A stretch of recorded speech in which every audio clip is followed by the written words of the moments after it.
I always forget to unmute. Hey, Miss Jenny, how are you? I'm great. I was feeling a little down this morning, but now I'm up and I'm lively. So thankfully, I'm here to be available for you tonight.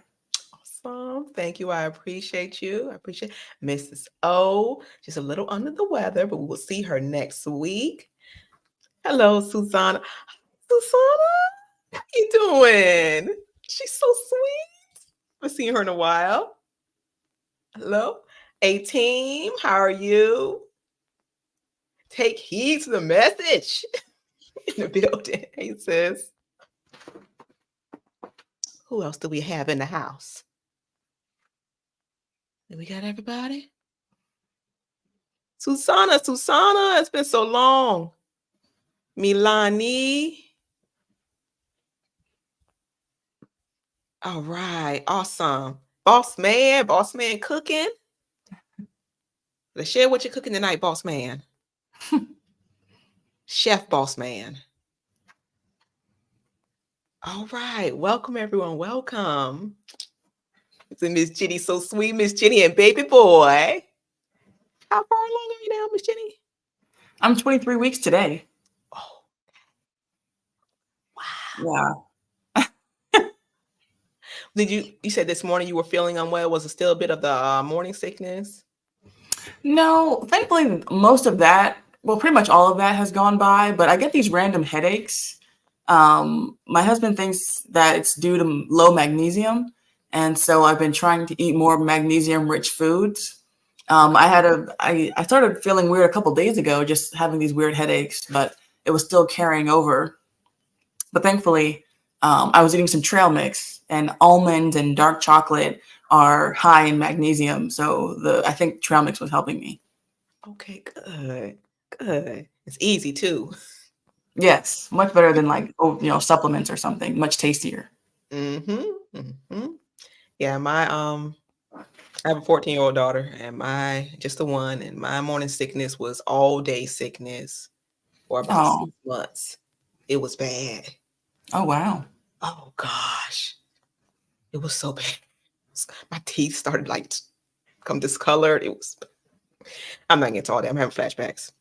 Well, did we take care of everyone? Welcome everyone to the show. Grown Ass Women Podcast. Today's topic is marriage and money, the dollar bills, y'all, managing finances.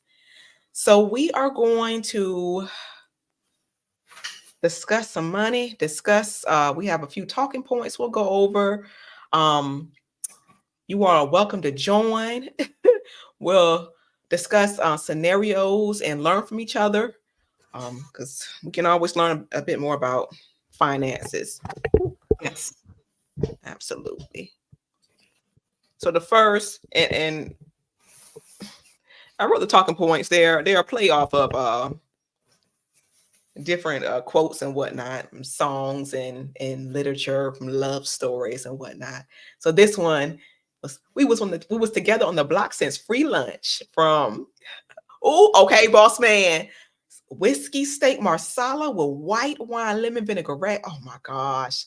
Green beans and tarragon infused potatoes mashed. Excuse Mm. me. Ooh, boss man. Oh my goodness, your wife is so blessed. Your Scared of you.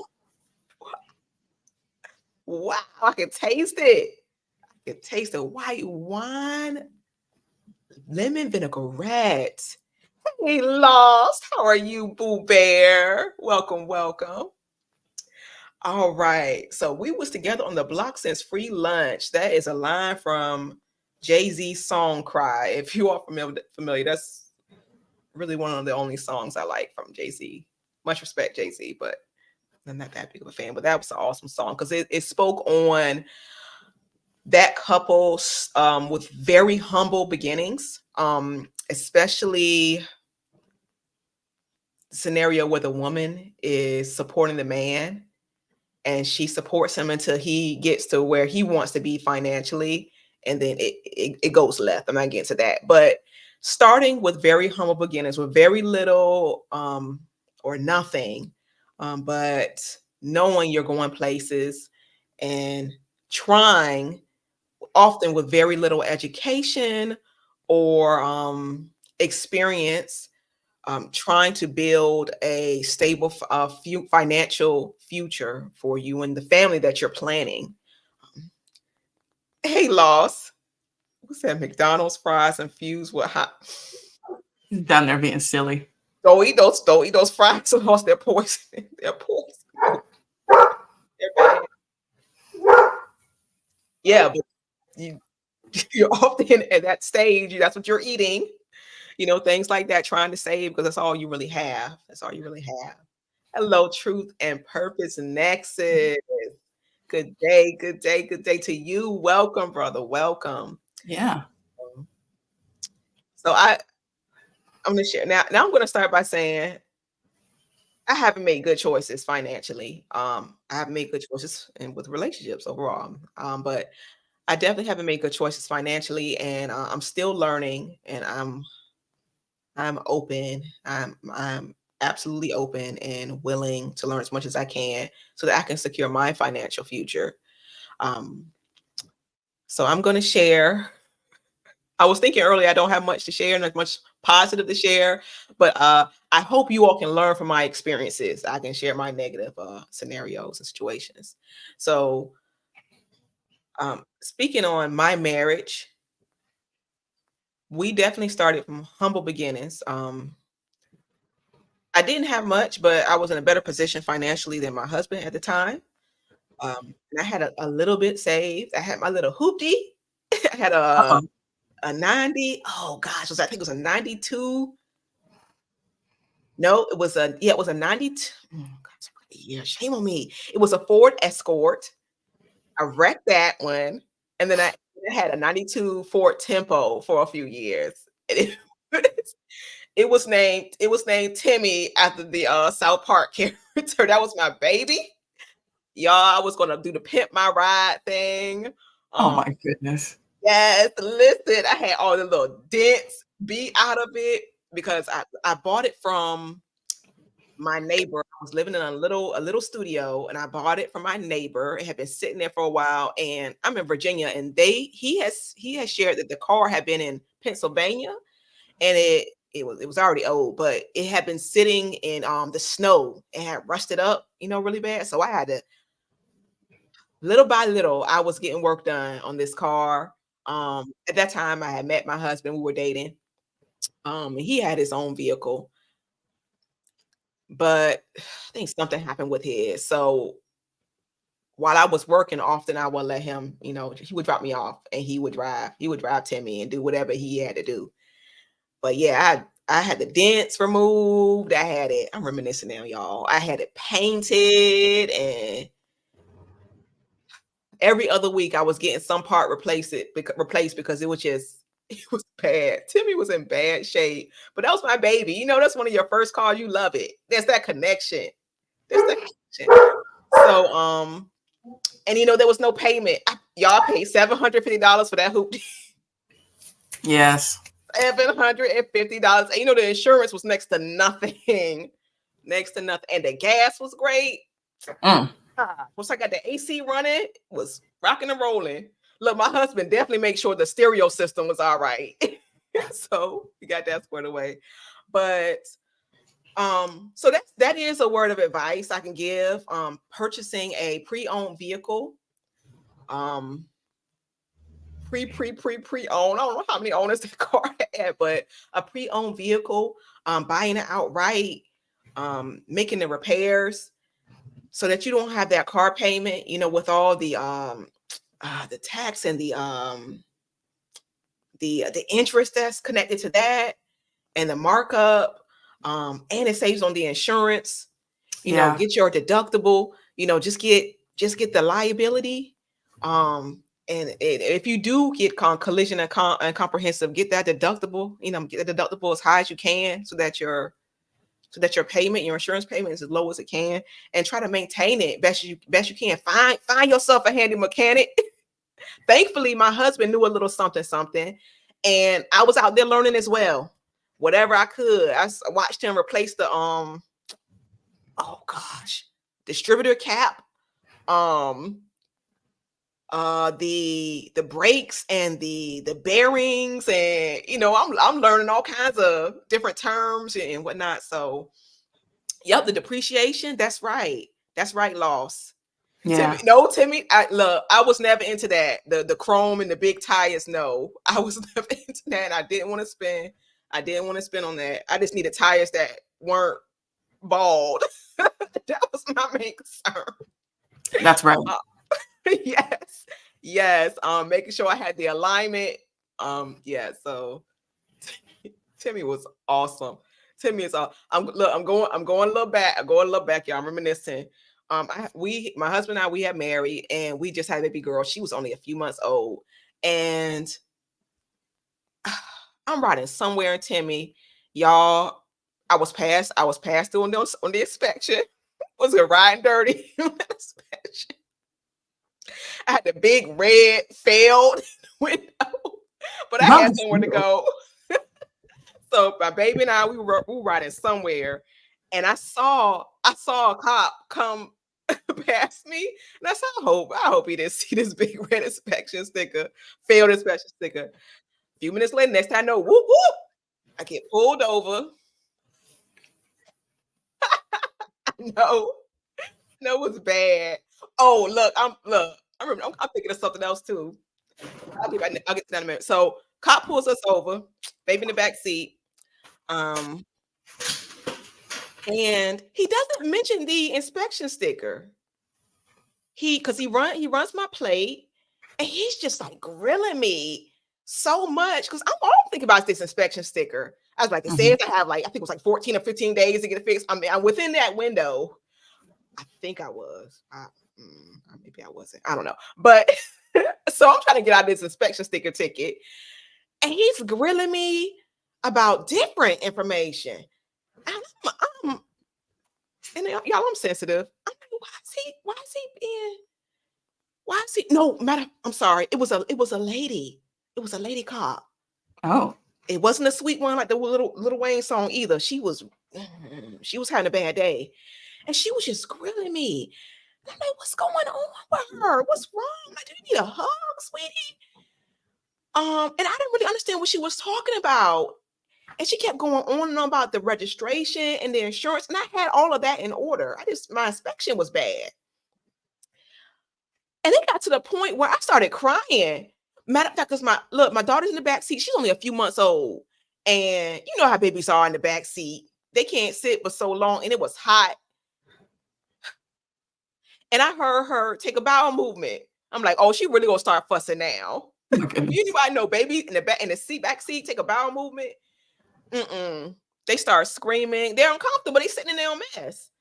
So I asked the cop, can I reach back there and get her so I can change her diaper? And the cop said no. I lost it there. I started crying, y'all. Oh my goodness. She was still just going on and on and on. I'm like, I don't know. I did not know what she was talking about. And we had at some point addressed the inspection sticker, but she was talking about something else. I did not know what she was talking about. Finally, another cop comes, a male cop, and he explained to me that my license plate, I may have it backwards, but my license plate had 3 M's for Timmy, but the registration had 2 M's. Oh, it was vice versa. There was some mix up there. And that's why the cop was being so aggressive. No, I didn't know. He was like, well, ma'am, you got to go to DMV and get that squared away. That was the issue. He gave me a ticket for the inspection that I got squared away. But I hope y'all learned from this scenario. Yeah. So make sure it's squared away at DMV. And avoid personalized plays if you can. They cost more when it's not worth it. It's not worth the headache. Hey, Lady D. Hi, ladies. Make black women in America great again. Okay. All right. Thank you, Lady D. The ship of Theseus. Oh, Theseus. That's mythology. That's mythology. Ooh. Oh, can't remember. Hey, Chaotic Boo Bear. Chaotic is. How are you He's asking an for the link already? interested fella. He dropped the link for chaotic. Oh, so I'm gonna tell another story, y'all. I'm reminiscing. With this car. At one point, my husband and I, we had a baby, and I had stopped working because I was the breadwinner for a time. My husband had, a hard time financially. So I had stopped working because I had a baby, and we didn't have money for anything. And I think, inspection had came around. No, it was inspection. It was registration had came around. Now, listen, I'm an artist, right? I put myself out there. We couldn't afford the registration. So you know what I did, y'all? I made some fake decals.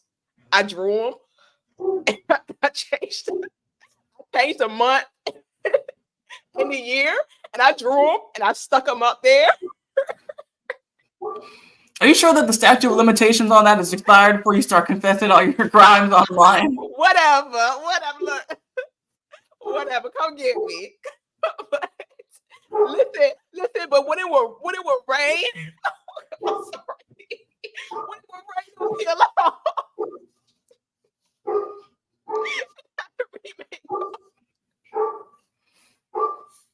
And then my husband, look, something happened with the inspection too. But my husband, he knew a guy, and he got to pay his inspection. Okay, this is all illegal. Don't listen to me, but I'm saying we got to be creative. That's the point. That's the lesson of the story. You got to get creative when you're broke.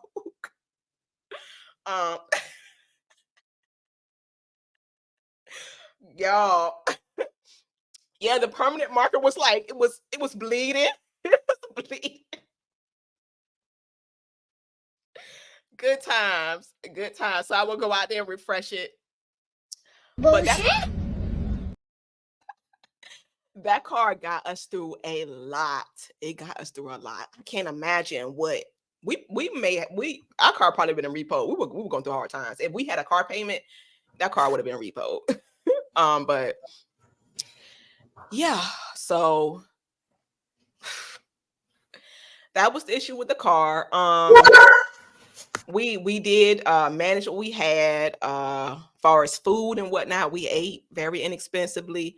There wasn't any, because we used to eat out a lot. We had to stop all of that. It was bleeding. It was the bleed.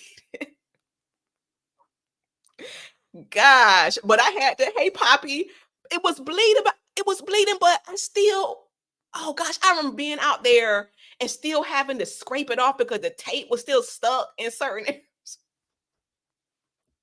Y'all, we are well, Poppy Blanco. We are well. I hope you are as well. Poppy Blanco just said he was at the auction.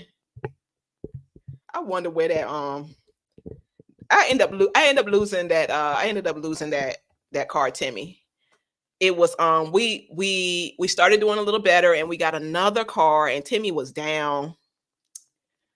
My husband didn't have time to repair it, and gosh, what was it? So, and we were renting an apartment, and it had been sitting in our apartment parking lot for quite some time. And our landlord, she was really lax when it came to things like that. But some places are really strict as far as cars sitting too long and not, not moving. And something was wrong. I can't remember what was wrong with. Oh, Timmy needed a new transmission. That's what it was. Listen. And my husband had gotten so attached to this car because the car got us through a lot. Gosh, the steering fluid, what was it called? The power steering? Power steering had gone. Mm-hmm. Where you're using all your might to turn. Yeah. At that point, I worked a few blocks from where we lived. And it was at a restaurant, and I would have to go in at like 6:30 in the morning. Right? Poor Timmy. Tell me. And I would have to go in like 6:30 in the morning. Gosh, it would be so embarrassed. I would like wake up it was a tourist area. I would wake up the whole neighborhood, all the hotels, because my coworkers would say, Lily, they call me Lily. Lily, we can hear you. We can hear you coming. all Hey, right, man, pitch in for this you're right, power that's steering. Good times, y'all. Good times. Oh boy, y'all ever had that experience turning a car with bad power steering? Oh, I've been there. I had some guns back then. It was rough. It was rough. Um, but my husband got really attached to that car, and it was sitting in the parking lot. And someone else in the complex had been making repairs, and they ruined it for everybody. They were making repairs and leaving their tools like all out in the parking lot, like overnight and whatnot. So the the complex, I called the towing company, and they towed their car, towed our car, towed a bunch of cars. It was bad. It was bad. I had a Pontiac with no reverse. Mm. You had to stop it like the Flintstones, huh? Man, you had to back up like the Flintstones lost. Yeah, so vehicles, vehicles, saving when it came to food, um, cooking, home cooking. Oh, I nursed my baby for a year. I think it was like a year and 1 day or 2 days, something like that.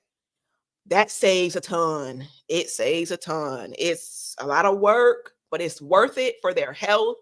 It saves a ton. Now my husband, he had a daughter before we did, and he experienced, purchasing formula. So he was on the phone like, "Yo, dog, my freezer is stocked, dog. My freezer is stocked for like months with this milk." He was bragging. No, dog, it's free. He was bragging because I was producing a lot. I was producing a lot of milk. I told myself if I ever have another child, then I was going to sell going to sell my milk, because it's, what do you call it, liquid gold. It goes for like, last time I looked, it was like $25 an ounce, something like that. It's crazy. It's crazy. But yeah, nursing. We made our own baby food. We didn't buy that Gerber stuff. Look, we got frozen whatever, carrots, and boiled it and blended it up with that trusty ninja. Um, oh gosh. Yeah, it was hard times. It was hard times. Oh goodness. I haven't thought about this stuff in a long time, y'all. Miss Jenny, do you have anything to contribute? I'm just taking over the show. Hey, Edward, welcome. Let me read Edward's comment. My sister's ex-boyfriend had a car with a hole in the rear passenger floor covered by a trash can lid. Covered by a trash can lid. He accidentally drove someone's foot because it slipped through the. Hold on. Let me start off. My sister's ex-boyfriend had a car with a hole in the rear passenger floor covered by a trash can lid. He accidentally drugged someone's foot because it slipped through the floor. Were they okay?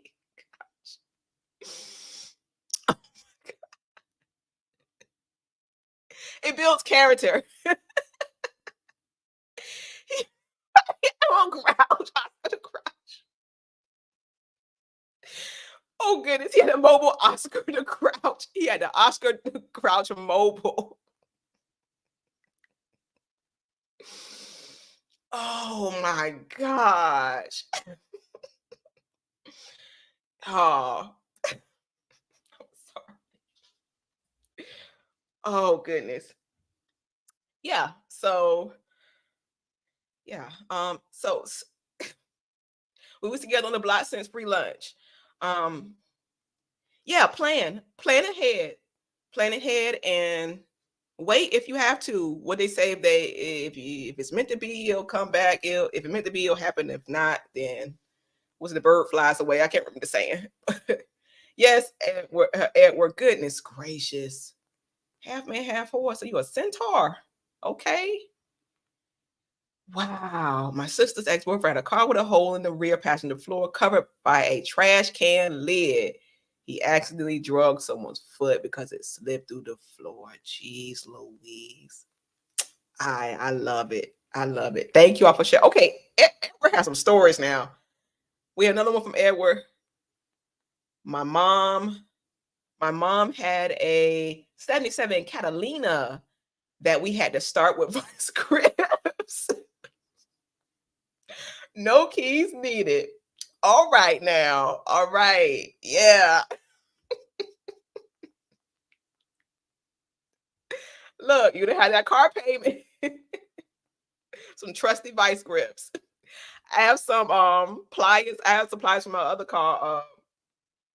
I need the pliers to open the hood because the little thing broke off. And the pliers right there down there by the passenger seat. I'm sorry. Go ahead, Miss Jenny. Oh goodness gracious. Oh no, you're good. I mean, it's your show. So just as you guys are talking, or as you're talking and reading the comments and stuff, it's making me think how, it's like you have to pick your lane in life. You have to pick your hard. And so I've had both ends of the spectrum where I used to have cars back when I was single that were newer and I had a car payment. And so I didn't have these, situations where, my car wouldn't start or that there was holes in my flooring, but I was struggling to make my payments. And eventually I had 2 cars repossessed, which, is not good. Okay, in case you're wondering. And so I was on that end of the spectrum where I had nice cars that were expensive. And then now that I've been married, my husband being a mechanic, he likes to find these, junker cars and bring them back to life. And so I've been on this spectrum now of where we'll have cars that are highly questionable, but there's no payment and we're saving a lot of money on them. Because even with the maintenance that it takes to upkeep them, it's still less than like $500 a month or, $300 a month. And so, we've had some crazy experiences with our beater cars where one time we had a pickup truck that didn't have reverse. And I remember one time we were doing DoorDash and we had to drive over a curb to get out of a parking lot. So when Lost said that about his Pontiac, that reminded me of that. One time we were coming home because you just said you live in Virginia, right? Yes, I think we're close to each other, Miss Jenny. We might be. I'm in Southampton area. Southampton. Oh, okay. Roads. Oh, I'm in Hampton Roads. Area. Yeah, so we are neighbors. Isn't that funny? I love it. And so one time we were coming home from Florida. And our CV axle was it was in the process of deteriorating as we were on the way home. And so we literally couldn't brake the car. We could not bring the car to a complete stop. And so my husband, he got really tired. And so he didn't feel comfortable driving anymore. So we had to switch spots in the car where the car was still moving on the highway. And that was quite the adventure.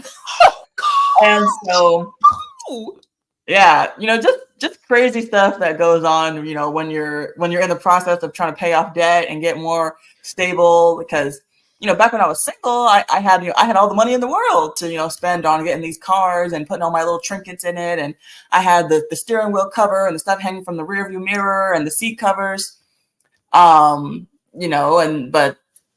of them, 2 of them, like I said, they got taken away because for some reason, I couldn't manage my money, even though I was only budgeting for one person. Looking back on that, I'm like, how does that even happen? But because I'm so much wiser now. But yeah, so, oh man, it does build character, and my husband and I, even though we've been married for a short amount of time, we look back on our crazy car adventures and we're just like, oh man, why are we allowed on the road? What in the world? So how does that work when you can't reverse?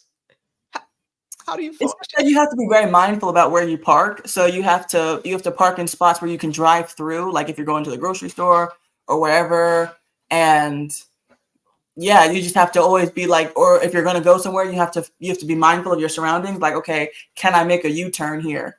And so we didn't have that truck for very long, but yeah, it was, we just had to be okay, when I stop the car, can I drive through? Can I make a U-turn? Yeah, Lost is saying, you just have to plan it. So you can't just park the car and be about your way, because if you forget and you park somewhere where you have to back up, now you're in a pickle, which is what we did when we had to drive over that curb that one time. Gosh. Yeah, nuts. God, let me go to the chat. Let me see. Milani's in Hampton Roads too. Oh wow. Awesome, Milani. See here, lost all the wholesome women live near Southampton. What you know about Southampton, Lost? I'm going kind of off topic, but I'm trying to do more research. My mom said that she thinks we may be related to Nat Turner. Isn't that interesting? Oh, that is interesting. I forgot he was from Virginia. And my family was in that area for many, many years. Yeah, that was the Southampton area. Interesting. Yes. We have Edward. I purchased a 91 Grand Marquis. It's Grand Marquis or Grand Marquis? I think it's Grand Marquis in Florida, and drove it to Georgia. I paid $800 cash for it. Never had any issues until I got rear-ended at a red light. 3 cars total. Ooh, ouch, ouch, ouch. Let's see here. Mr. Payne. Hey, Mr. Payne. No brakes. Wow. Scary. Oh my goodness. Women need men. Yes, we do. Absolutely. Look, I'm not one of those. Nope. I don't want to do all that hard stuff. I don't want to do all the hard stuff. Let me cook or garden or whatever. Take care of the kids. Absolutely. Have to plan it. And we'll park it on a hill, nose up for the reverse. Park in the back of the Walmart parking lot. Yeah. Get your steps in. My brother was stationed in Portsmouth. That's where I am currently, in Portsmouth. Yeah. But yeah, oh gosh. So started from humble beginnings. Yeah, plan ahead. If you have to wait, if it's meant to be, it'll be. Don't rush into it, because I feel like my situation we would have avoided a lot of that if we would have just waited. We both had our own issues, but we would avoid a lot if we would just waited. Absolutely. So take your time. I know when you're in love and in lust, you want to start a family, you're ready to go full steam ahead. But trust me, it's not worth it. Just wait. Have a timeline. Milani, I don't do the interstate. I'll call a man for that. Oh gosh. My first car, the Escort, I got into a wreck on the interstate. Oh, that was traumatizing. I didn't ride on the interstate for many years after that. I avoided it. Took me forever to get somewhere, but I had so much anxiety. I'm good now. I go if it's like an emergency or if I'm really late or something. But I still prefer local. Just driving local. Let's see. Hello, Virginia. Virginia Hernandez. Women should marry young. Yes. Yeah, we should. The younger the woman, the more value they have. Absolutely. Yeah.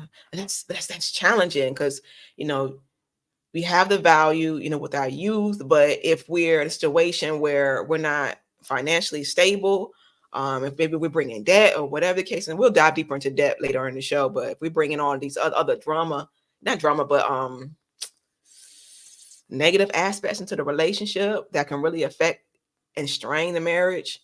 Yeah, baggage. Have a timeline, 6 months, a year, whatever the case may be. Yeah, that baggage. Yeah. So then plan it out, figure it out. Let's see. Lost. My Netflix and chill was bootleg DVDs and microwave popcorn. Right, Lost. I worked at a restaurant and we knew a guy. He had the best bootlegs. Shout out to Corey and his family. He had the best bootlegs. Yes. Yes. And then that back then they had the video stores too. Was Blockbuster still around? Yep, Blockbuster was still around. I'm showing my age. Blockbuster was still around. I remember when we had the opportunity, some video stores would have some copies of like seasons that we want to watch, and the other store would have the other copies. So we will ride to different stores to get the seasons we needed. It was crazy, but it was good times. Good times. Talking about it's a clear copy. Let's see. Stable. Yes, Virginia, stable. Oh, wait. I'm sorry. I'm skipping comments. Virginia Hernandez, picking a man that's stable. That's what she meant. Stable is the key. Absolutely. Edward, to all the ladies, unless you are married to a master mechanic, never buy a Cadillac with a North Star motor. The starter is under the intake, above the engine block, 1,000 or more to replace. Yeah. Ooh. Oh yeah. I've been through starters, alternators, timing belts. Oh gosh, the distributor caps, the what's it, tank, fuel tanks, a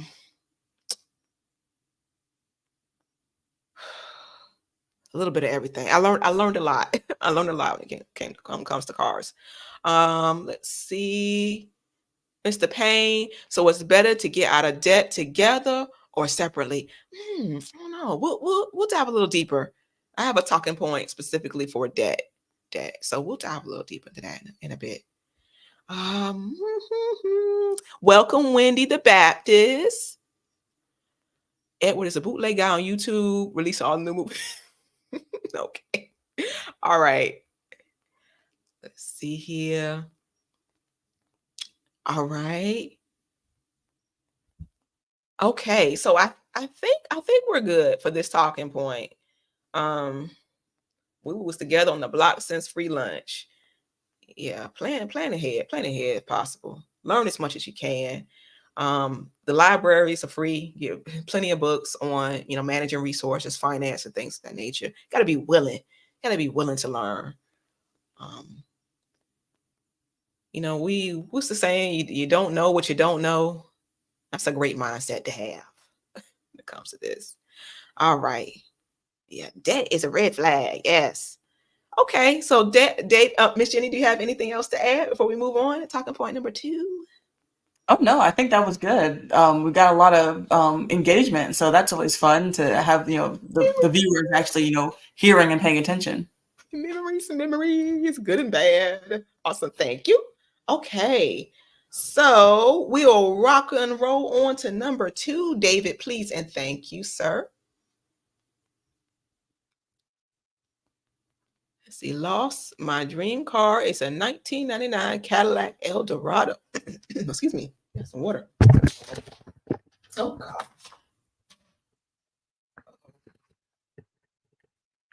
Y'all, my mic stand just quit on me. All right, hold up.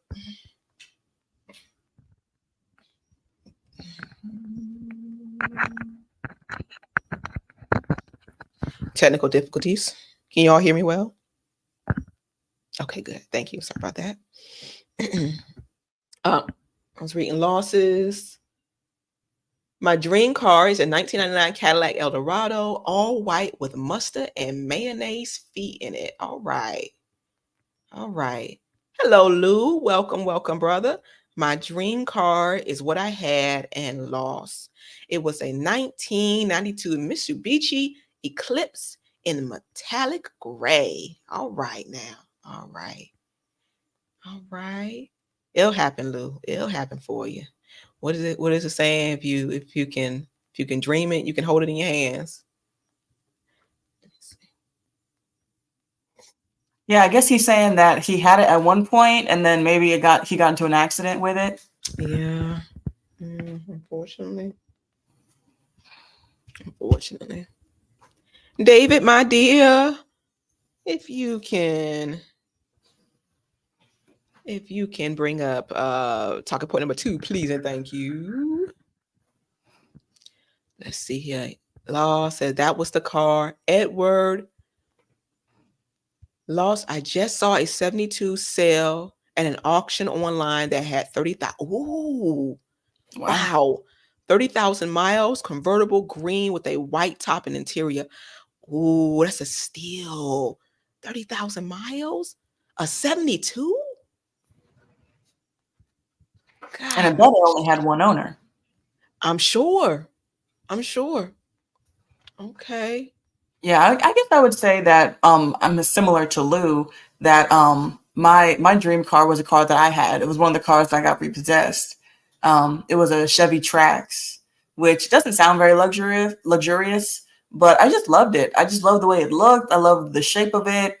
I loved the amenities. Like, it was great on gas. It was just perfect for me. So I keep telling Mm, my husband that one day you're gonna have to put me back in a Chevy Trax. mm. Yeah, mine is like the older Honda Civics. Okay. I had an ex that had I want to say it was a 95. I love that little thing. That little thing was awesome, great on gas. Was just it was tiny. I like smaller cars because I'm little. I don't. I've driven the pickup trucks and vans and whatnot. I don't feel really secure in those. So I like the smaller cars. Mm. Ooh, okay.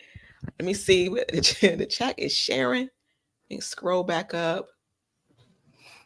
That's a Sunday. That's the Sunday going to meeting car. Okay. Let's see. Lou, yeah. It was repo to full disclosure. Our pain. Okay. Why are you sleeping? All right. You know what I'll do? I'll post it in the chat too. I thought it. I thought I did. Okay, hold on a second, guys. Let me copy and paste.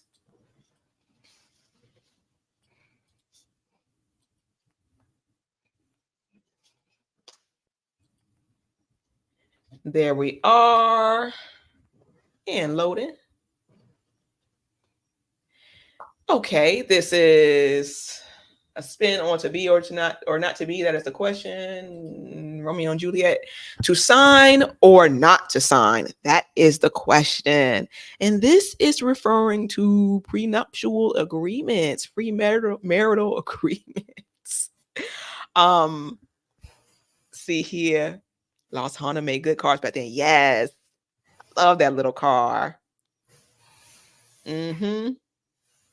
Yes. To sign or not to sign that prenup. I um would you like to start, Miss Jenny? Or Sure. okay. And so my position on prenups, I try to consider myself very male friendly and understanding of the current relationship plight of men, because I understand that it's hard for both sexes, but I think that men have it a little bit harder right now. It's a big Because, risk for them. Mm-hmm. yeah, because I think that, just objectively speaking, when you look at who has strayed further away from their natural position, it's the women. And so men have a hard time finding a woman who will do the bare minimum that she is supposed to do. Uh-oh, now it's Hey, our Yeah. pain. Hey, hello. Hey, listen, I don't need to be on camera. I don't want to sully the beautiful faces up there with mine. You know Oh, what you're I'm so saying? sweet. So Our I pain. just, I just, I just have to say, I love your laugh. When I I try. listen to the I lives, don't know. it's the Yeah, best laugh. I hear you. Thank you. Hey, listen. Go ahead, Jenny. Jenny, I didn't mean to interrupt. Oh no, Yeah. you're good. Yeah. And so I understand where they're coming from, with a lot of the things that they say, and how a lot of men, they're adamant nowadays about getting prenups because it's very likely that your wife will be the one to leave the marriage and that she'll try to take half your stuff, and you want to try to mitigate that. I understand that, however, I just feel that prenups are a back door when it comes to marriages, and I don't believe in back doors. I believe in burning your bridges behind you. And so I think that when you go into marriage with this idea of the off chance that this doesn't work, just in case. And, I just don't like I don't like the sound of that. I feel like it encourages the mindset of, okay, this might end. And I feel like you have to go into marriage, just putting all your cards on the table and saying, this isn't going to end. One of us is only going to exit this marriage out of a body bag. Okay. Yes. Can I add something to that, Jenny? I mean, if you're ready, listen, because I hear where you're coming from, and I think it depends on how you start. Like I've been married, me and my wife. I didn't even think about a prenup. All I had was a job. You know what I'm saying? And all she had was a job. So I wasn't thinking that if I was to get rich, I was, she would have had something to do with that. You know what I'm saying? Nobody in the marriage gets rich by themselves. If you start from scratch. So I think it depends on where you start from. If because men typically with a lot of resources marry down. A lot of women don't want to hear that, but men with a lot of resources marry down. They marry women who they're not necessarily sure that those ladies, especially if they have a lot of resources, love them for them or for their resources. And ladies could play that card for 10 years, 20 years. They've been giving sex away for free. So why not, be in the trap, be with a man you don't necessarily love, like Shaq's wife, for as long as it takes, and then leave and benefit from it. So it's an insurance policy. I think women now that are making a lot of money understand that now, because women are getting hit with these big time, and they can't stand it. Right. So I just think it depends on where you start. So I'm not completely saying every marriage should have a prenup, because I agree with what you're saying. But if I'm coming in with a bunch of resources, or if the woman is coming in with a bunch of resources, it's fiscally irresponsible to get married without an insurance policy. It really is. It really is. So I mean, that's just my opinion. So I understand the emotional part of it, like you're saying, that is a backdoor. But you get married in the West as a man or a woman with a lot of resources, you give the other person a loaded gun, because it's a risk mitigator. You might not like it, but women generally say they don't like it because you're not wrong. But I don't think people, if I signed a prenup with a woman, I don't think I'm going to be thinking about, hey, man, I'm protected if she leaves me. I won't think after it's all signed and we do it right, because she'll have a lawyer and all that kind of stuff. In the prenup, you don't say, well, if you leave, I'm going to end it here. In the prenup, you don't say, listen, if I leave and we get a divorce, you don't get shit. That's not how prenups work. There'll be adequate compensation for the time that she spent and stuff like that, depending on how you write it. You might say, listen, well, I'm not going to pay you no alimony, but here's a lump sum. And then child support is completely separate from prenup, right? So so if you have children, you got to pay child support. Whatever the prenup says, it doesn't exempt you from that. So it's not like the woman's going to be butt naked on the street, if she leaves. So I think no fault divorce makes a prenup almost mandatory for a man of means. That's just my opinion. Thank you, sir. Thank you, sir. I land my case. No, because it's not right or wrong, because I understand where you're coming from. Mm-hmm. Yeah, I agree with Miss Jenny. Miss Jenny, and you as well, Mr. Payne. That mindset, of what if something happens? What if you leave me, or whatever the case may be? I agree with Miss Jenny, but there's also the scenario when somebody, you're the person you're supposed to spend the rest of your life with, they may wake up and be a complete stranger. So you have to protect yourself against that as well, because the stats don't lie. Can I ask you both a question? Suppose you ran into you're in love with the dude, but he's rich. Mm-hmm. And he says, listen, we can get married, but you got to sign on the dotted line. And he asks you at the time of engagement or whatever, while you're courting each other. Mm-hmm. So you got a choice.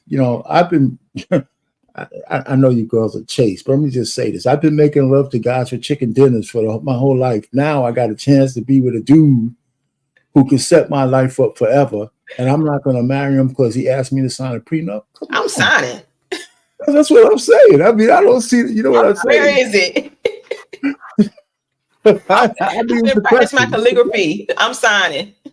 Oh my goodness. Go ahead, Jenny. What you say? What do you say, Jenny? I would say I would say that no, because you're already walking into this marriage thinking that it's going to end. I'm like, no, I'm watching Okay, this. I hear you. I hear you. It's a choice. It is a choice. I fully stand behind it is death till us part. So So if you are that, I'm going in. I'm gonna be completely frank with that guy. Like I was with my husband. I'm like I don't believe in divorce. I don't whatever happens. You could cheat on me, have 10 other women pregnant, and I don't need to go over here and lie to y'all. Hey, I don't need to go over here and start saying anything that's not. I'm being 100%. Whatever happens, because at the end of the day, I made my vows, and you're gonna be accountable to God for your vows, and how you treat me. You're gonna have to answer to God for that, and that's on you. But when I stood at the altar and I said I'm gonna be in this marriage till death do me part, I'm gonna be responsible for that, regardless of how you act, because I'm always gonna be responsible for my actions. And so I went into our marriage thinking that come hell or high water, I'm staying. but that's And true. so I'm that's sorry. I'm sorry. I need to cut you off. That's true. I heard it. But even in the Bible, right, it gives you an out, right, for marriage. Doesn't it give you an out? Doesn't the good book give you an out for marriage, depending on the circumstance? well, actually, the only out that it gives is for fornication. So, because that's the verse that people like to bring up. It's when do you probably know it? It's like Matthew something. I forget exactly, but it says like except saving for the cause of fornication. And all the modern versions they change that to adultery or Yeah. sexual immorality or something. Okay. And so what that verse is saying is that if you went into the marriage thinking that your wife was a virgin and then you find out that she wasn't, then you can basically get the marriage annulled. Okay. But cheating is actually not a valid reason for a divorce. Oh, that's how you interpret that one, huh? Okay. So she, I didn't. You know what? That's a good interpret. I mean, I didn't understand that's how you interpret that. If she lied to you and you thought she was a virgin, then that's an annulment. But you could be married for 10 years and somebody else is banging out your honey and you have to stay. Is that what you're telling me? Is that what you're saying? Now, see, another thing that what the good book also says is that adulterers should be put to death. And so, Okay. I forgot it. I'm about to pull up these verses. It says that the adulterer and the adult, when did she know she's here? It's in Leviticus. It's about the law and about how, because we have to have a civilized society. Because what we have right now is chaos. Everybody's cheating on everybody and no one can Right. trust each other. If we had God's government where cheaters got put to death, people would be a lot more careful before they start sneaking around. So in that case, we don't need a prenup.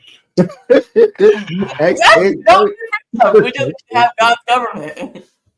That is so Wow. cool. Awesome. Man, I forgot how hard you are with that, man. You put him up here and say, put him to I death. love it. Jesus Christ. Because that's All right. essentially what you would be doing to your spouse if they catch something due to your actions. Those diseases can kill you or Exactly. That's a good point. ruin you for like if you a woman ruin your chances of having more children. Come on. First on the show floor or what? Okay. Wow. Yeah, but I'm signing out. With my marriage, that's something we didn't even consider. We both were broke, so we yeah, that's something we never even discussed. Yeah, but if it was somebody who was much more financially stable than I am, or vice versa, I am much more financially stable, I would expect him to sign as well because we do have to protect ourselves. I don't like that it has to be that way, Miss Jenny, but yeah, Wait, what was the last thing you said? I was reading Boss Man's comment. What was it? Oh no, I was just saying I don't like that it has to be that way, that we have to protect ourselves so much because there is so much going on. We have a complete breakdown of trust in our society. Exactly. Shameful. Yeah. You can read Boss Man's comment if you like, Miss Jenny. Oh. So Boss Man says here that cheating may not be a reason for divorce, but it is a hell of a reason for me to get my back cracked by another. I don't know if you said that over here, but that's according to Boss Man's wife. Oh man, listen, Thank you, Boss Man's wife. Hope you're enjoying the meal. Not hope. I know you are. Wendy, would you like to read, Miss Jenny? Oh yeah. So I know Wendy. She has my back. She's pulling up the verses for me. But it says here that, but I say unto you that whosoever shall put away his wife, saving for the cause of fornication, causeth her to commit adultery, and whosoever shall marry her that is divorced committeth adultery. And then the other verse is somewhere, that's Matthew 5:32, yeah. And then the other verses explains how adultery is punishable by the death penalty. And so if we just went back to God's simple government, then we wouldn't have nearly as many problems as we have. I'm about to convert me. Well, you know what? I here's the thing, right? I think women would be the ones who say, man, if the women don't want us to have no fault divorce, they damn sure don't want us to be putting them to death. You know what I'm saying? So forget about that Bible verse. We can't even get a no fault divorce decree eliminated. No fault divorce. I think that's the biggest. Get rid of no fault divorce. Excuse me. We should get rid of no fault divorce. That's ridiculous. Absolutely. Yeah, that's absolutely. Ridiculous. You know, so that's the big problem. You know, so I think they're starting to talk about it. But like I said, since women have permeated every avenue of government, that's never going to go away. Gosh, that's never going to go away. There's no way. That's the men are going to beat us again and all that other horse shit. We don't even have enough men left to even have enough testosterone to beat the chicks are bigger than the men now. Women are kicking men's ass all over the place. Mm-hmm. So what are you talking about? You know, so let's not get into any wars, man. Hey, Anissa.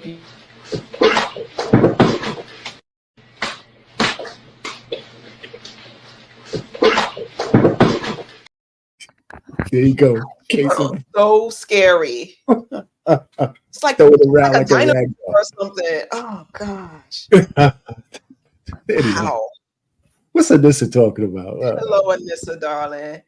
In this day and age, be careful about accepting cheating accepting cheating. Too many diseases. Absolutely. Gross. So gross. Let's see. Lou, yeah, you might get that back blown out and then you get every disease in the book as a reward. No thanks. It's not worth it.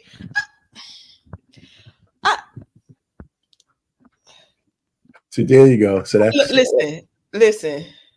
I don't know. Maybe I haven't had enough experiences, but I've never had any encounter that's worth it.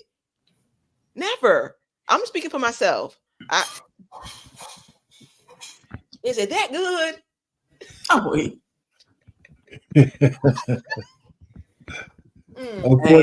Unfortunately, there's too many people out there who thinks it's but the trust issue is going. You know, we're like rabid animals these days in terms of.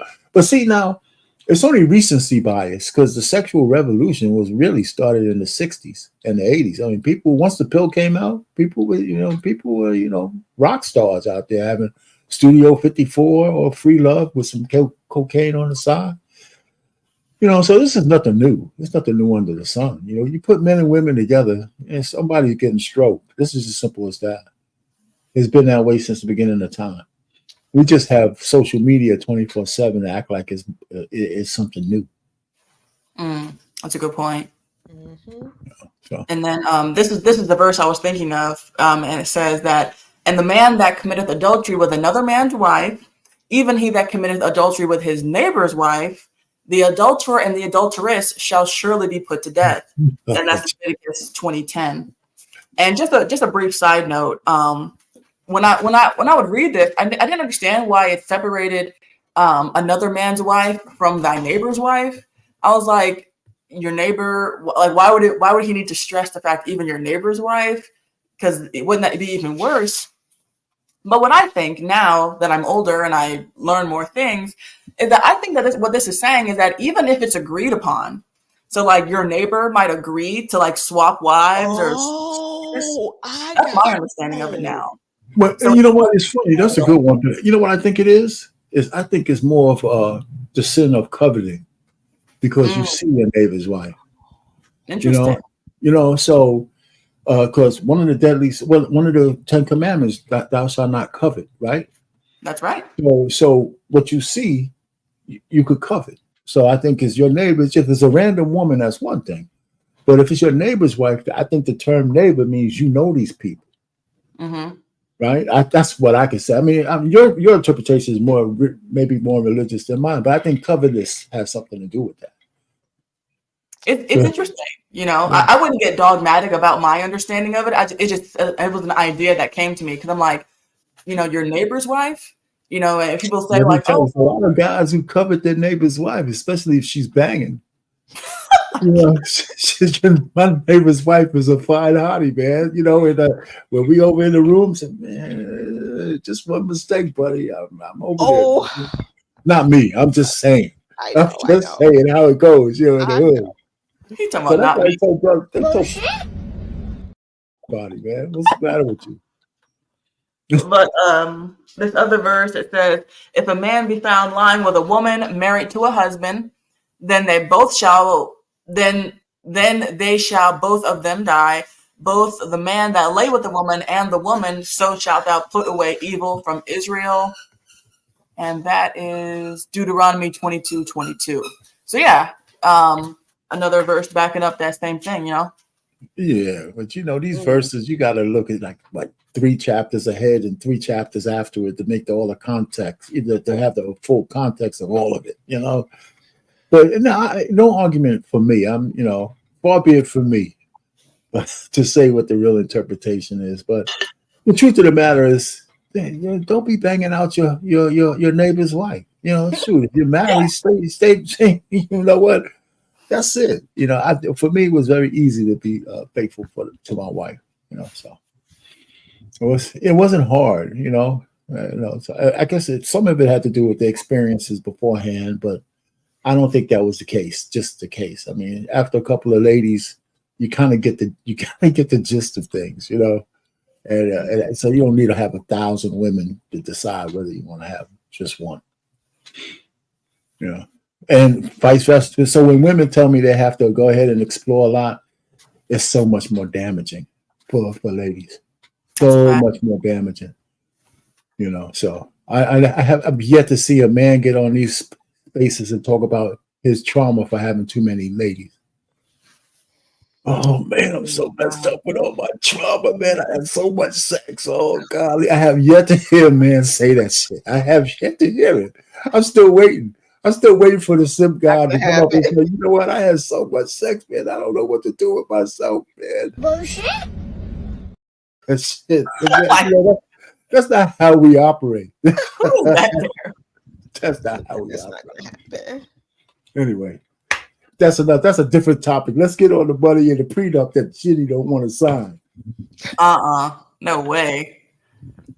So what else is next on that one? I don't want to change your thing.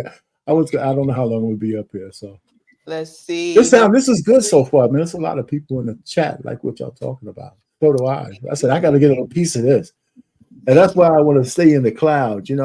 If my mug was in between y'all guys, I would ruin the damn stream. So, we the guys. You're very handsome, R-Pain. Oh no, that would I put sandwich in between both of y'all now. Y'all lose viewers. So this is good. Gosh, stop it. Welcome everyone in the chat. Welcome. Mwah. We'll move on to number 3. See you, please, and thank you in the back. Oh, number 3, please, and thank you. Oh, he just woke up. You got to get the cobwebs out of it. We got you, Boo Bear. We got you. Let's see here. This is, oh gosh. This is a quote from Lord of the Rings. I would rather share, well, altered. It was rather share one, I think it was one soul or something of that, one life. I would rather share one life with you than face all the ages of the world with them separated. But I would rather share one bank account with you than face all the ages of this world with them separated. So this one is referring to joint or separate accounts, both, um, or should one person be managing the finances while the other manages the household? What's your viewpoint on that? Those in the chat, Miss Jenny, R. Payne, whoever would like to go first.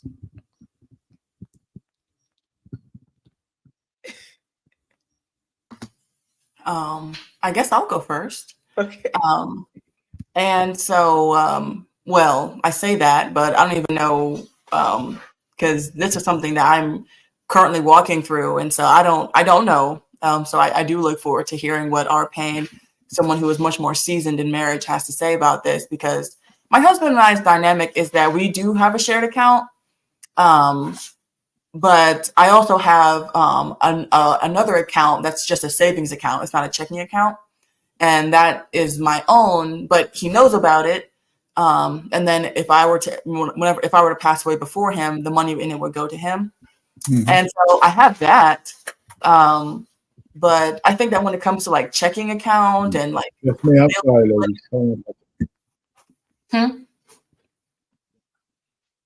What'd you say?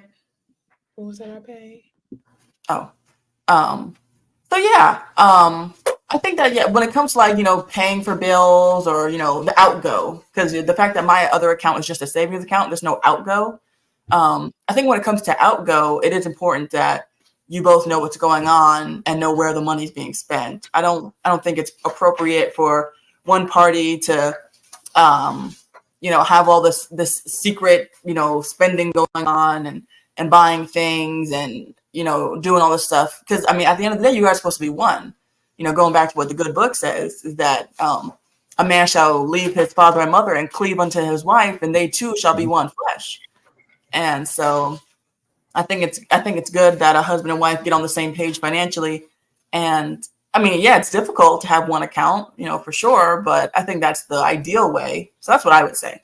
Well, good. You have something, Alicia? So you definitely have to be disciplined. You have to be disciplined.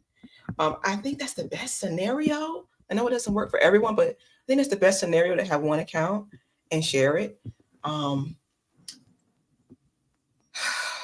I've been, before I was married, I had my, my own little thing going on, and it was that way the early years of my marriage, and then eventually my husband started doing well, and he took over everything where I managed the household. It didn't work out for me, but I think overall that would be, when you're sharing, that would be best. That would be best. So I can tell you what I did, right? First of all, we have more than one shared account.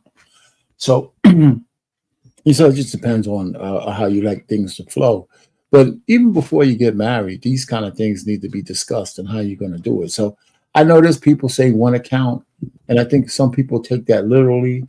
I have a couple of accounts for different things, and they're both, and all my accounts, my wife's name is on all of them. She doesn't even need my permission to touch those accounts. Her name is on it just like mine.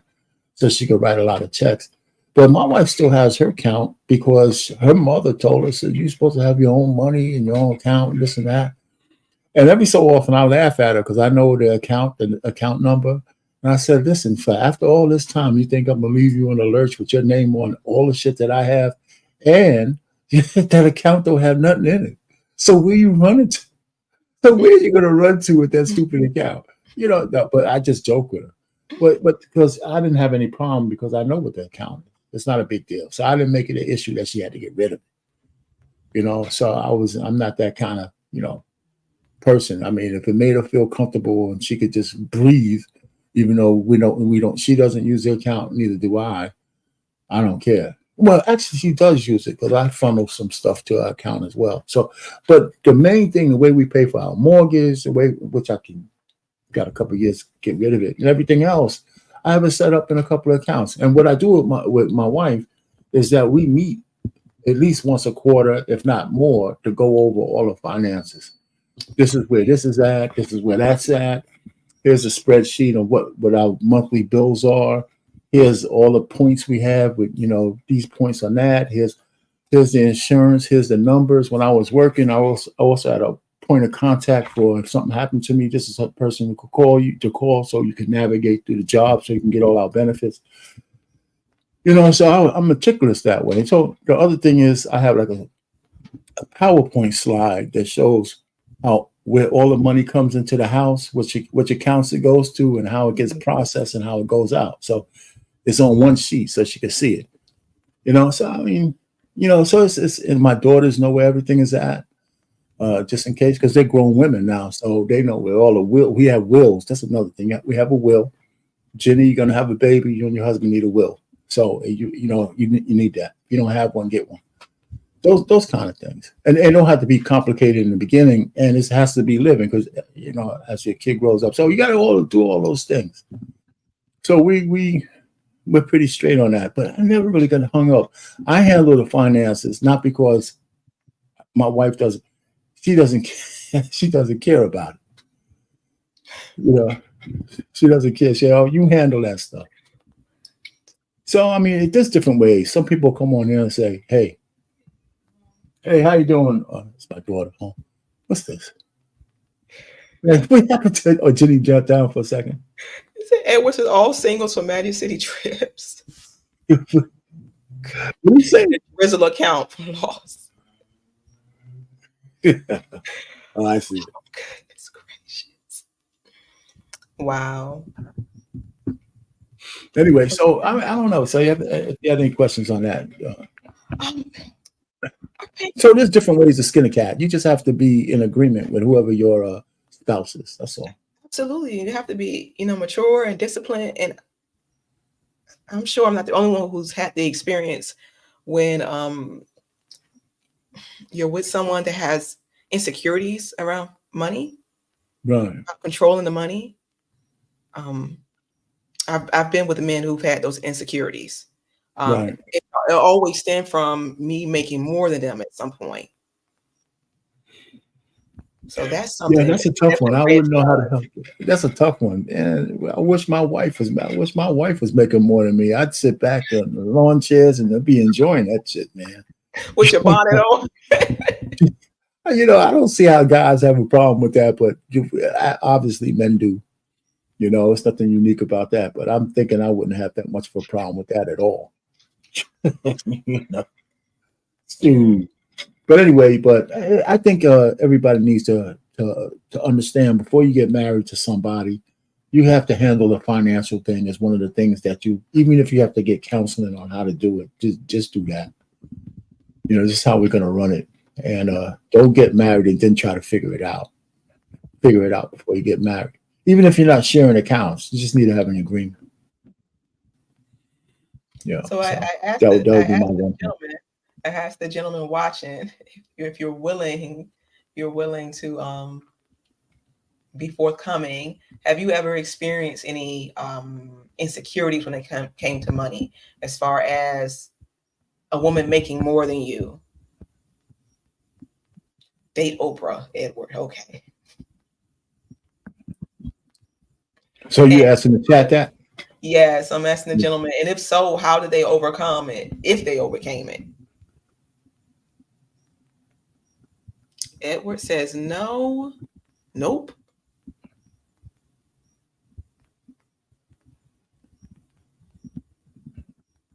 Welcome, Power. No one else is sharing.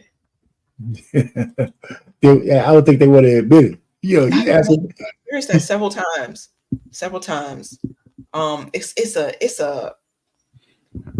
It's not a pleasant energy, and it tends to just rear its ugly head unexpectedly. Causing Yeah, conflict. I can see that. It depends on how big the disparity is as well, right? Mm. But the chances are that if a woman's making so much more money than you, she wouldn't marry you. A lot of especially out. Yeah, So if she did, either she wanted to be in control, or there's something about you that she couldn't do without. I think it's either or. Or so like for example, your Nicki Minaj's, the man she married, right? She's in full control. So remember, huh? Yeah. I don't So follow all them. some women get married. I'll just use her as an Okay. example. That's interesting. The man she married can't say anything to her, right? So he's like a slave in his own house. So because his whole existence is based on her money. And there's a lot of men like that. They when women have, when women make a lot of money like that, they got to typically marry down if they want to be in control. And plus, it's not a big pool of men who are multimillionaires who will be free to marry you, and they wouldn't want to be under his a man's leadership when they want to be leaders, right? That's the Ebony K. Williams problem. Can't turn it off. Yeah, because if she got a man who would be crazy enough to marry her, she would have to fall under his leadership, and that's something she pretty much has no. She doesn't have enough skills to do that. Mm. So People really don't realize how important it is to have that masculine and feminine energy in the child's life, and how that affects just their development. right. I don't want to go too far down that rabbit hole, but Yeah, we don't have to go down. I was just using yeah, that the that's financial thing. crazy. You would think people would be more intelligent, destroying our own future. Well, what can you say? That's just the way it is. Right. Let's So see. I know you said you're going through a divorce, though. So I guess financially, we don't have to get into those details. You're going to have to figure out how you're going to, handle your finances for that split. You know what I'm saying? You don't have to go into the details, but that's something you got to do. Struggling. I've been struggling it's been 3 years now, over 3 years. I've been struggling. We got to the point where my husband began doing very well for himself. He has his own business, very well for himself. And before we split, I'm not even gonna say split. I don't say that because he left me. Before he left, I have been full-time homemaker and homeschooler for almost 3 years. So I didn't have a source of income at all. So I was thrown back into the field. workforce. Yeah, and it's been tough. It's been tough. Yeah. Well, so it's like you said, it's everything has an economic component to it, so, what can you say? I mean, it's just the way it is. So other than that. So I'm trying not to be biased when it comes to these. So what? Talking points. Try not to be biased when it comes to these talking points because of my own situation. Yeah. I mean, we all do. I'm just happy that my wife didn't wake up one day and say, you know what? I want half, Eddie. I want half. Yeah, right. He said, foo, don't leave me. But that's an old Eddie Murphy thing. So so for some reason I put a spell on her that's still lasting today. And you're mine. That's right. Yes, that's awesome. That's beautiful, Arpain. That's beautiful. Congrats to you. Anyway, but that's it. So anyhow, listen, I know how many questions do you have anyway? I have 9, and hold on. Can you guys hear me? Okay, good. Yeah. I want to add something to the conversation because there's some ethnic groups that are okay with a woman making more money, and there's some ethnic group that's not okay with it. That varies. Okay. Because I had this conversation with somebody the other night about finances in the relationship realm. And from my culture, men feel some kind of ways depending on the situation they're in. Others don't. It varies. Compared to the Latino culture, they're okay with a woman making more money as long as she bring it to the household.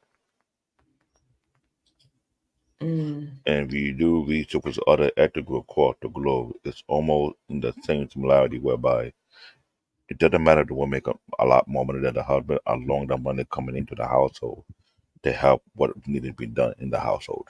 That's just it. Just to put it out Mm, there. I hadn't even considered that in different cultures.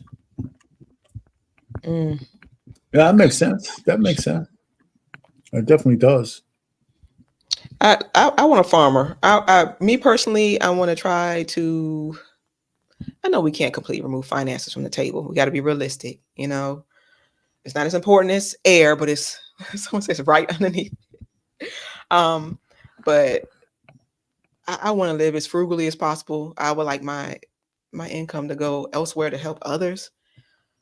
That's more important to me, and saving for the future and saving for my daughter, making sure she's good and she knows how to manage her money. But I want to be on a farm somewhere, barefoot, walking around barefoot. Oh man. Yeah. I'm so tired, especially with the situation I've been going through. Right. I've been completely turned off, turn off the whole financial situation. I think Nah, I hear you. I don't want to say it what's the term? Money makes you evil or something of that nature. I think it brings out who you truly are. Yeah, it's true. Yeah. So if I can remove that from the equation as much as possible to get to the core of that person, that's just me. That's just me. But Well, it's hard that's nowadays. true. I mean, it exposes your character. Yeah. That's what it does. Both good or bad. Right. So that's how that is. It's money's just a tool. It really is. And that's why you see people once they get money, it exposes who they are. Like some guys, they get money, all of a sudden they can't stay off the strip club. They can't stay off the strip because now, those women who were in those posters when they were teenagers, like the basketball players, now they can make that dream come true. Exactly. Yeah. Yeah. Exactly. And it's so sad. Yeah. Well, that's the way that is. That's the way that is. We're gonna move on to the next talking Yeah. point. What's the next We'll talking say, point? we'll say, And then I got to cut out. I would like to see what this is. we'll, Go ahead. we'll probably do a couple more, and then we'll see about how long we're gonna keep the live going, because I really wanted Miss O. Unfortunately, she's not well, but I really wanted her for this Well, I'm conversation. sorry to hear that. Yeah. Let me see. Number 4. Oh, number 4. Okay, this is from excuse me, I'm scrolling. Oh, whatever our souls are made of, his and mine are the same. That is from, oh gosh. Oh, from Wuthering Heights. But I switch it up. Whatever our debt and assets are made of, his and mine are the same. So essentially, we're coming into the marriage. We've already touched on this somewhat with our assets. We had the example of the man, making more, but coming to the marriage with our assets, coming to the marriage with our debt. How would that be ideally managed? Should, let's say, the woman comes into the marriage with debt, should she handle that on her own, or is that something you both have to tackle? And the same for assets. What do you think, Mr. Payne? Well, if you're talking about debt, right? That's why a lot of women ain't getting married, especially after the college debt. I think a man who marries, or vice versa, a person who marries somebody with $100,000 worth of debt, as soon as you sign that marriage license, that debt becomes yours. So you have to be clear on how that debt's going to handle, and it's no me and you anymore, right? So if I married somebody and they had $100,000 worth of debt, as soon as we got married, that's no longer her debt. No matter what our agreement is, now it's our debt, right? So you have no choice but to help that debt get paid off. So I don't know how you do that separately. And if you want to do it separately, then don't marry her or don't marry him. Do you understand what I'm saying? Mm-hmm. Because that's worse than signing a prenup. Mm. right? Not the debt, the fact that you're trying to separate the debt. You know, so when you accept, it's just like anything. If you accept a woman with a baby or a child, you got to accept the kid. If you're man, and same thing for a man. So when I say woman, man too, you know what I'm saying, for both sides. So that's it. So you got to really do an in-depth analysis of finances, right? That's why it's another reason why they say don't have sex with somebody before you marry them, because the sex will cloud your judgment. Especially if you're a man who don't get a lot. If you're a man who's not used to banging them out, you get that one woman, a little steady little trim there, man, you don't know what the hell you're doing no more. Especially if she wants to marry you, you don't have to look anymore. It's there until she gets you in a marriage, and all of a sudden she'll turn that shit off. But that's another story. That's another story. But you know what I'm saying? So you have to have a clear head, and and I would like to say that would come with age, but there's a whole lot of older guys who are just as much as jackasses as the young guys. They just can't tell their excuses. When a man gets enamored with a woman, it doesn't matter what his age is; he's gonna do dumb shit. Mm. That's what I observe. That's why men of all ages do dumb stuff for women. There's receipts all over the place, so it's not just an age thing. Matter of fact, the older you are, the worse it is, because you could do more damage. Why do you think more damage? Because you Well, have if I'm 18 and I get enamored with a woman, that's one thing. But if I'm 40, I could lose jobs, lose houses, lose marriages, lose all kinds of stuff, right? Oh, So the older you are, the more you have invested in the world. And if you lose it over, some trim, you're losing a lot, right? You could be the the coach of the Boston Celtics, ready to win a championship, and with all the women you can fool around with, you choose the vice president's wife. That kind of stuff. And you're a 40-year-old man, so you lose $100 million because you had a night of sex. So that kind of stuff. Men do dumb shit for women. Yes, I mean, maybe was it worth it? Is it really that good? Hey, listen, you know what? I mean, it's in the Bible too, right? Didn't King David have one of his best soldiers murdered because he coveted his wife? Was that him? Yeah, I think so. Somebody. You are correct. You are correct. Yeah. So I mean, men are idiots when it comes to the box, man. We just certainly are. So what can you say?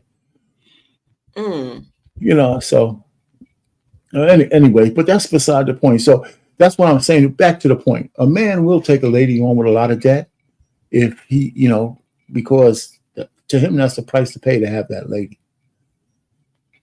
And vice versa, I think women will be a little bit more prudent, especially these days. A man coming in with $100,000 of debt, I ain't marrying you.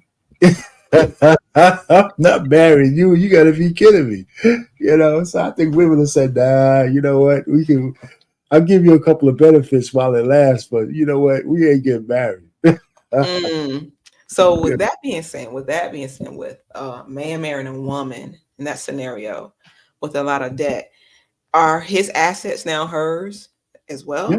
Yeah. It depends on the state you're in, right? Right. Depends on the state how that works. As soon as you sign that paper, you're one union, and then the state becomes the arbiter over that marriage. Now, I guess there's a grace period. If you get an annulment, you might be able to get out of it. But you start talking 2, 3, 4, 5 years, 10 years, you're fully vested and all that kind of stuff. So, it's just one of those tricky things. And but I know every state has their rules. Like California, forget it, right? It's like a community property state. You don't have to be married that long, and then, Big brother Mr. Payne, let's not forget, if a man married a woman with kids, she's also carrying debt. The debt is you taking care of the kids. Yeah, he might have to have child support, especially if he established, all that stuff. The state needs to get his piece. So you're the bill payer. I mean, the opposite is true. It's just that more men come in with more resources in general than the women. But now the women are starting to make a lot of money. They're starting to find out how unjust the laws are. So Wow. that's it. So I mean, so for what's for the I guess the lesson for your audience would be, you got to have a financial discussion if you're going to get married to anybody, male or female. You just got to really, and and it needs to be recorded, I think, because some people might try to hide it and lie about that kind of stuff. And I think that could be cause for you to get out of it. So, but it's just the way the world is right now. It's tough out there. So that's why it's another one of the reasons why a lot of people are staying single. Yeah. I think. So that's the way it is. It's dire straits out there, sis. It's dire straits, Too much of a risk. Too much of a risk. Ay. I mean, listen, anybody in the chat, if I'm wrong, because listen, we're in this kind of echo chamber, and I just think so many people are online that we're not too far off than what's going on in real life. But in terms of tying the knot, I think what we hear and what people talk about on social media is getting more and more reflective of what's really going on, because we're talking about millions of people saying the same thing. Right? You go to TikTok and people have 1 million followers, 100,000 likes on something idiotic, right? Whether, let's just say those are not bots, then, there's a lot of people hearing what's going on, so Instagram, the same thing. So I don't know. I think social media is reflecting life a little bit too closely in certain things, in a lot of things. So what you gonna do? I mean, what else you gonna do about it? But the debt thing is a real big deal. The asset thing you could take care of, right? And that's, to me, that's a prenup. But the debt thing, I don't know. Gosh. But knowledge is king. Some people, I think, if you're gonna get married, a lot of people just assume the debt. It depends on how much money you make, right? Right. So if I want to be with a lady and she has, I'm using $100,000 worth of debt, what I would do is figure out how long it would take us with our joint income to pay that off. Right. I also guess it would depend on the type of debt as well. Yeah. What the interest rates are, what type of debt, how long it would take us to pay off. We'd be dedicated to pay it off, and how much would it impact our life for other things. And if we can manage that, then a guy might go ahead or a gal might go ahead and say, okay, I'll assume, that with you, and we'll take care of that first before we buy a house or something like that, before we do this. Depends on how old you are. But it's a calculation that needs to be made. Ay. It ain't that deep, sis. It ain't that deep. It's just reality, I'm tired, brother. I'm tired. I'm tired of thinking about it. I'm just tired. I hear, hey, you got Edith Man Williams up here. He's the money man. He should get on the back here, Hey, man. Hey, Edith Man, welcome. You're welcome to join the panel discussing finances and marriage. Yeah. He always has his unique perspective on things. But anyway, Anissa, I have worked hard to make sure I'm an asset, so I will only marry a financially stable man. Yeah, I can dig that. Right? Got to be an asset, not a liability. Buy the house first. Yes. I heard a really awesome quote the other day. It was, most people you meet are bills. I ruined it. I'm sorry. I don't remember it. It was something like, most people you meet are bills, and then was something else. I forgot.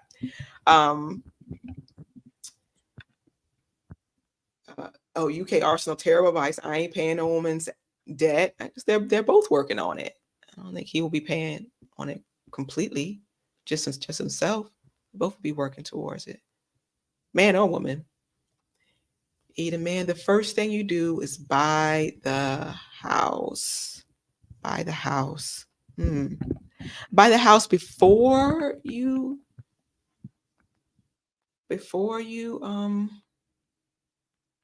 pay off the debt.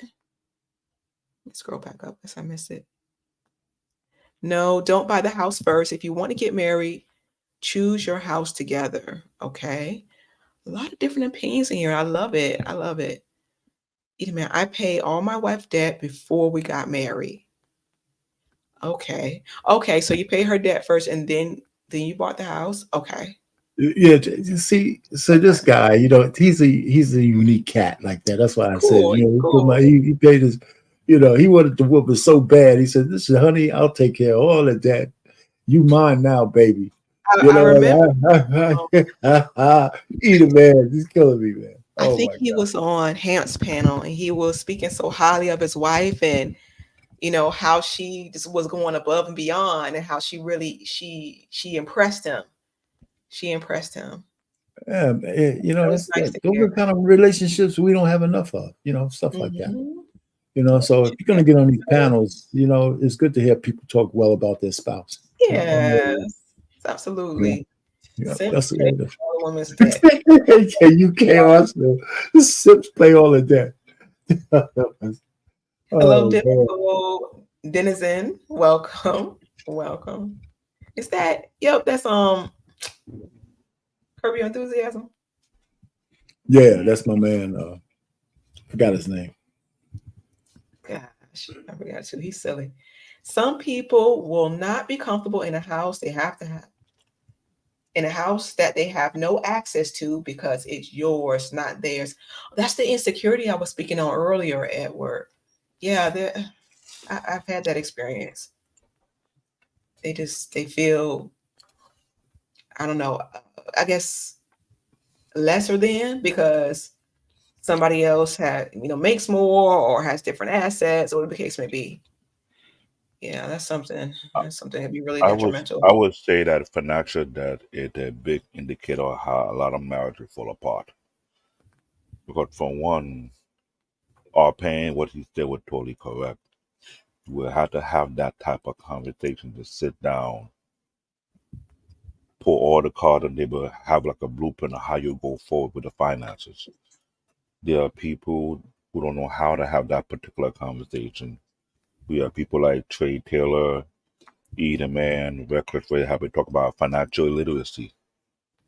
You need to understand how money actually works. Now, if you want to put this into the perspective, you need to ask yourself if it's worth it having a big wedding or is it worth it having a more financial efficient wedding. There you Because go. when you have that big lavish wedding, how much debt do you accumulate? How long would it take to pay off that particular debt? What are the interest that you borrow just to make sure you can have It's this a lavish wedding? waste. There you go. Absolute Listen, I waste. have to drop off. This has been a pleasure. I gotta go. Oh, Brother Payne, Thanks thank for you, letting dear. me up. Thank Yep. you. Appreciate you. Love you. Stay safe. Stay blessed. I'll You see Um, too. Take it easy. Later on, Black Dave and everybody in the chat. Later. no you. problem. Hey, Trey Boo. How you Chat, doing? we need another guest to take over. You can come in and help out. Alicia, I will send out the link. You are welcome to Jenny join had me. to run real quickly, and Mrs. O is not feeling well, so we hope we can have someone who can contribute to the great topic we have tonight.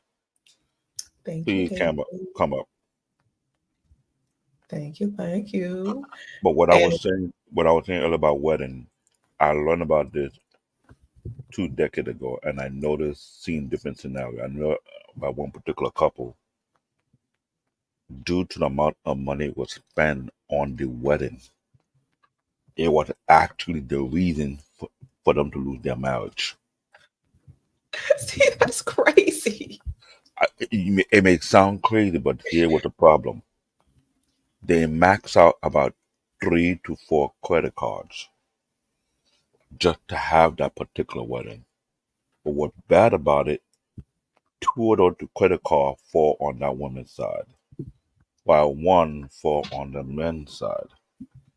The man was kind of blessed for the simple fact he came from a wealthy family. His mom Mm. paid off his credit card debt, but he left the marriage and left her alone with her own credit card debt instead. The argument was that Sell that dress. the argument was the issue whereby she wanted that lavish wedding. He did not want it, but the fact that he was trying to make her happy, he Mm. maxed out his own credit card to help her to get the type of wedding she wants. Well, that's what he messed up right there. So that is something that I think a lot of people are not paying attention to because one, America made a lot of money when it comes to wedding. The bridal company, the bridal, etc., the wedding planner, they make the most money out of that. The problem with a lot of women is some women want that type of fantasy wedding so they can gloat or compare. Now it gotten worse due to the fact that one, thanks to social media, they're able to see how other ethnic group throw a wedding. Oh, What those the uncle weddings. outcome? The one that hit hard home are mostly the African weddings. Oh, Because technically speaking, there's actually two weddings when it comes to the African wedding. I'll use my culture for the perfect example. When it comes to Nigerian, they had two type of wedding. We have the cultural wedding, then we have the formal wedding. Both of them have to be done within the culture. And I believe it go both for the Yoruba tribe as well as the Igbo tribe. okay. Igbo. Now, if you have seen videos on social media how the event take place, you should also be aware how the reception is. The reception is it kind of like um what the phrase I want to say.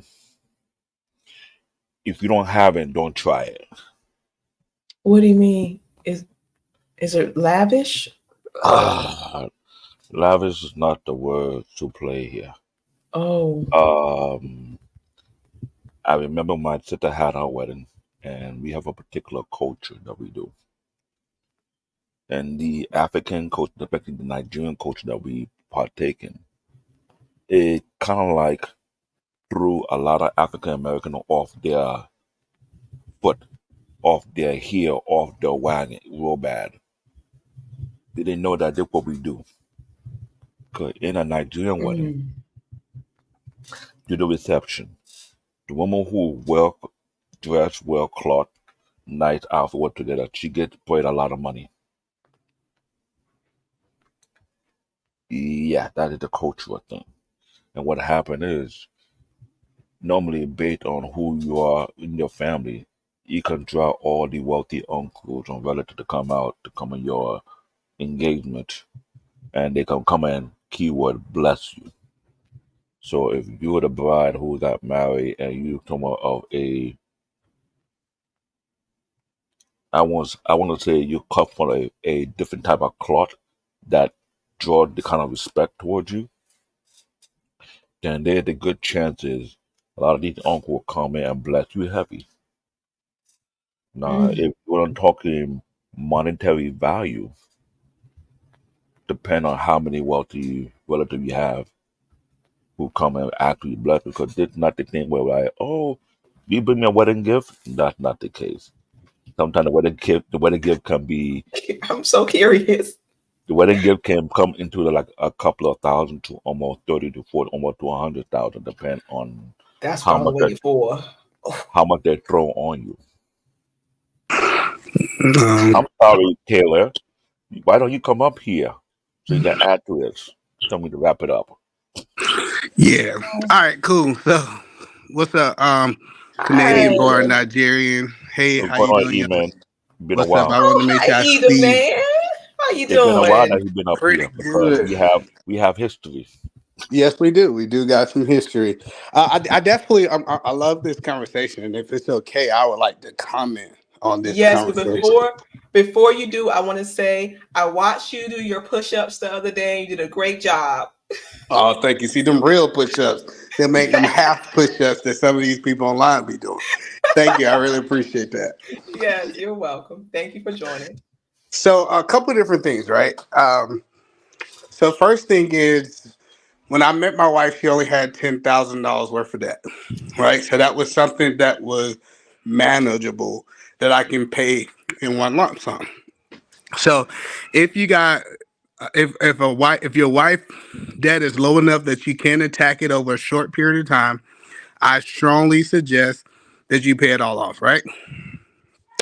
Second thing is start when we start talking about what was I saying in the comments. You always buy the house first. You buy the house first and you intend to sell the house at the 5-year mark. Regardless if y'all doing good, regardless if y'all getting divorced, it don't matter what it is. At that 5-year mark, you should be selling that house. So if y'all separating, you sell the house, pay off all the debt, and y'all go y'all own separate ways. Y'all leave that situation debt free. But say if you get with a woman, I was mentoring this young man. He said he loved this woman. Um, she had $125,000 worth of debt. I told him that was a lot of debt, but he wanted to be with this woman, right? So I was mentoring him. He got married. They got the house. Your house should look like your rent. So if you're paying $2,000, your mortgage should be $2,000, right? Because you got to pay somewhere the next 5 years to stay anyways. But at that 5-year mark, he was like, I can't pay that $100,000 off. But he held that house for 5 years. It grew over $100,000 in equity. And when he sold that house, I said, now you need to get debt free. Sell that house, find you another house, and use the house the way to pay off large debts amount. So I always say that buy the house, keep it for the first 5 years. You got to live somewhere. This is starter house. See, black people get caught up in their dream house, right? Oh, I want the pool. I want this. I want this. No, fine. Like I'm paying $2,000 in rent. I'm willing to pay somewhere between $2,000 and $500. I was willing to stay in a 3-bedroom apartment. This is a real conversation. Black men need to have black women. All right, let's have a conversation. You was willing to stay in that 3-bedroom apartment. So you willing to stay in this 3-bedroom house, ain't got no pool, and we gotta go get a wash and dryer hookup too. Like, I think you just gotta have those conversations. And if you have those conversations, I think this is how you build equity or with your family. Because I remember one of the largest checks I ever seen is when we sold our house and we made $225,000. Nice. And that's what I'm telling people is that it's easy to say that I'm gonna sacrifice my life, which we did sacrifice our life. We did do different things, but use your house as a line of equity and don't be so attached to that house that you're not willing to get another one. Our first house, 1,500 square feet. The house we stay in now is 4,000 square feet. We upgraded because our life was in a position to upgrade. And then we made such a large down payment that our mortgage really didn't go up that much, even though we went to a bigger house. Because we had $200,000 to play with. So that's the biggest thing is you just got to understand the ownership mentality, because the ownership mentality gets you out of debt quicker. But you renting, you paying that $2,000 for 5 years. I don't know the math on top of my head, but in reality, you just giving away money. So that's my whole thoughts about that. Can I respond to Trey comment? Sure. So he said, go ahead, you read. It's more expensive in the long run. Is that the one? Yeah, the 3-bedroom house is more expensive in the long run. It's not. It's more expensive in the long run. Insurance, maintenance, landscape, utilities. All right. So first of all, you're gonna have to pay utilities wherever you stay at, right? You gotta have insurance. Either you have renter insurance or you have homeowners insurance. You're still paying insurance. Landscape, I guess you can get, Jose to pay $50. Like we ain't really gonna be like a whole bunch of money that you gotta pay Jose that. So the one thing that I want you to know is, but that is kind of the renter mindset that I paid more temporarily. Let's say you did pay an extra $300, but guess what? When you sell that house and they give you that check for $200,000, $100,000, you getting every payment you pay in plus interest. We didn't pay $200,000 for that house over that year. I don't care. We had to put a new roof on that house. We didn't pay that type of money out. And I just try to tell people, if you think different, because I have a rental now. So if you think different, I promise you, the owner is the one who's usually the winner in the long run. That's the only point that I'm saying. Yeah, I disagree. Was that Trey? Yeah, I Hey, disagree. Trey Boo, how you doing? And by the way, I've lived in many apartments, whether it was in Alaska or New Jersey or South Carolina or Arizona, where I didn't have to pay utilities. So that's not true. Oh, Yeah, so I'm not saying, Trey, that all apartments you have to pay utilities. Every That's the apartment. first thing you said. Hold on, no, I didn't. The first thing you said was, no matter where you go, you're going to have to pay utilities. That was the first thing you said. So your rent usually includes your utilities. So it's some places. Hold on. If the mortgage was $2,000 and my rent is $2,000, my mortgage is $2,000. It does not include my utilities. All right, cool. But if my rent is $2,000, my rent and the utilities that you just said were included are included. All right, cool. So explain to me how a house is cheaper again. Exactly. So when you sell that house, are you agreeing that you're gonna get a large sum of money back? No, sir. No, sir. I'm about to tell you how it's cheaper. You're saying if you sell the majority of the time, it's nobody who owns the house. The house, sir. You're not selling the house. But I started. You can't jump there. Hold on. If she tell you how I started, I said everybody should sell the house in 5 years. You're wrong. You're wrong. I don't know where you came up with after 5 years you should sell a house. It's ridiculous. Okay, cool. Most people don't even have that option depending on where you live. If I grew up in the DMV area, why would I buy a house for 5 years and then move where? Somewhere else in the DMV? Doesn't make any sense. Why would I just buy the house the first time? In the first place? Because typically you typically in two different places of life. Where I was at when I got married 8 years ago and where I'm at 5 years ago, I'm at a different financial level. I get it if you stay in the same spot and you ain't growing. Cool. But what I did understand is me having money as a black man gave me leverage. That gave me leverage. Me, $225,000 is leverage. Now, I get you saying that. How do you have more money if you're buying a bigger house?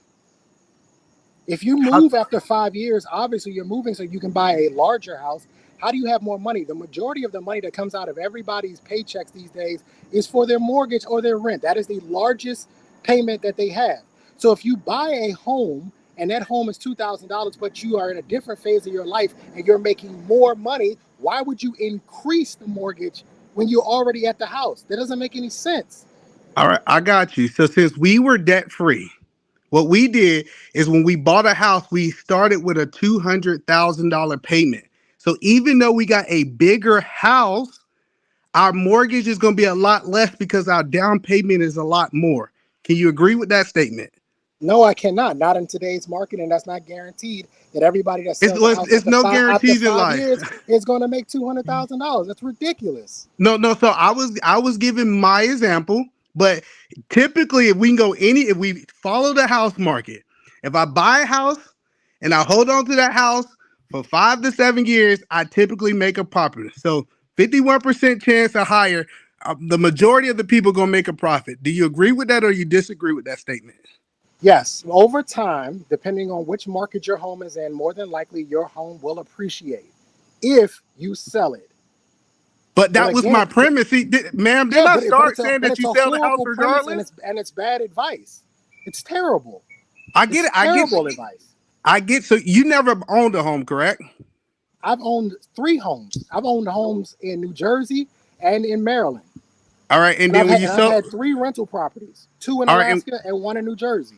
And when you sold it, did you make more money or less money? Sir, nobody's arguing the fact that you make money off of real estate. What we're talking about here is whether or not whether this is a viable plan for most people. And it is not. This is terrible.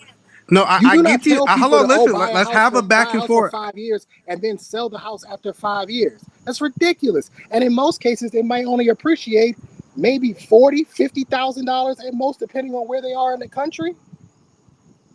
So you think that you only get about a $40,000 to $50,000 increase in majority of the country in 5 to 7 years? Yes, depending on where you're crazy. Where you're at in this country. Yes. That's crazy. Okay. Nobody's house in Mississippi is going to go up $200,000 in 5 years unless we're in a situation that we're in right now where inflation is through the roof.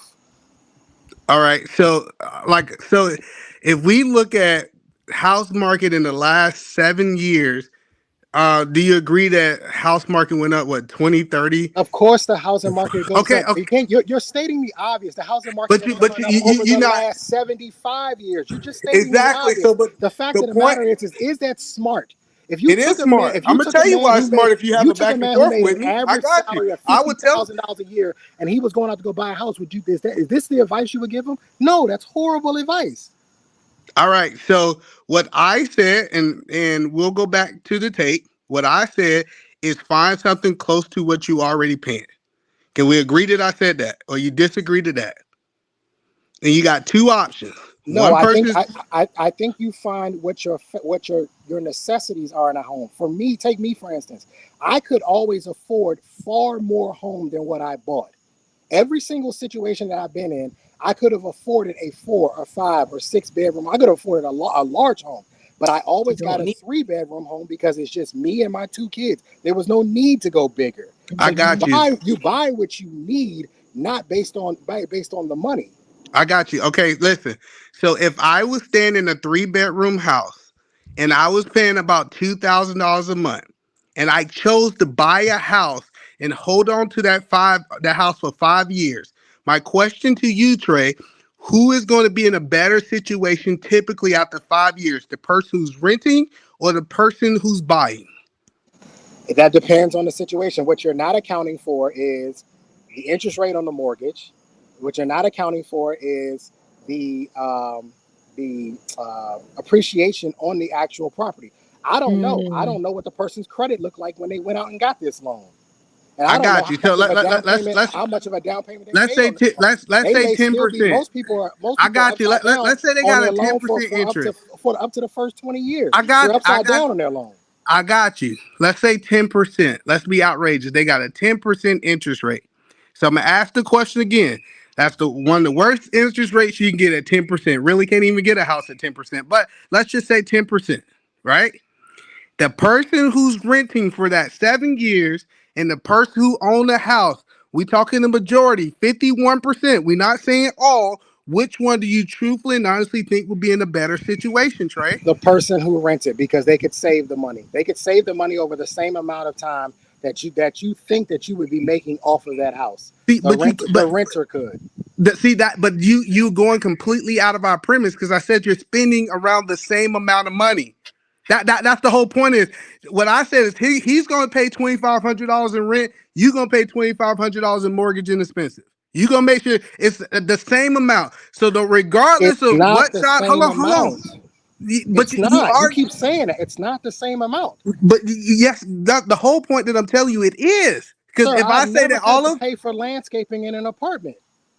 Okay, I told you we'll go get Jose for $50. Cool. That's $50 more than what I paid. I got you, but the whole point that I'm saying is it's funny that you're trying to argue this point.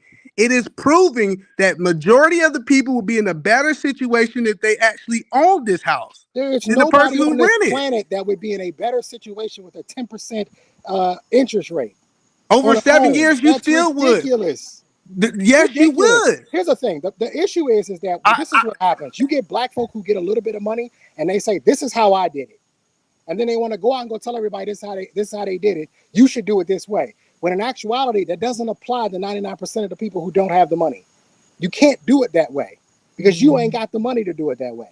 And first of all, most people can't even afford to even have a down payment for the mortgage.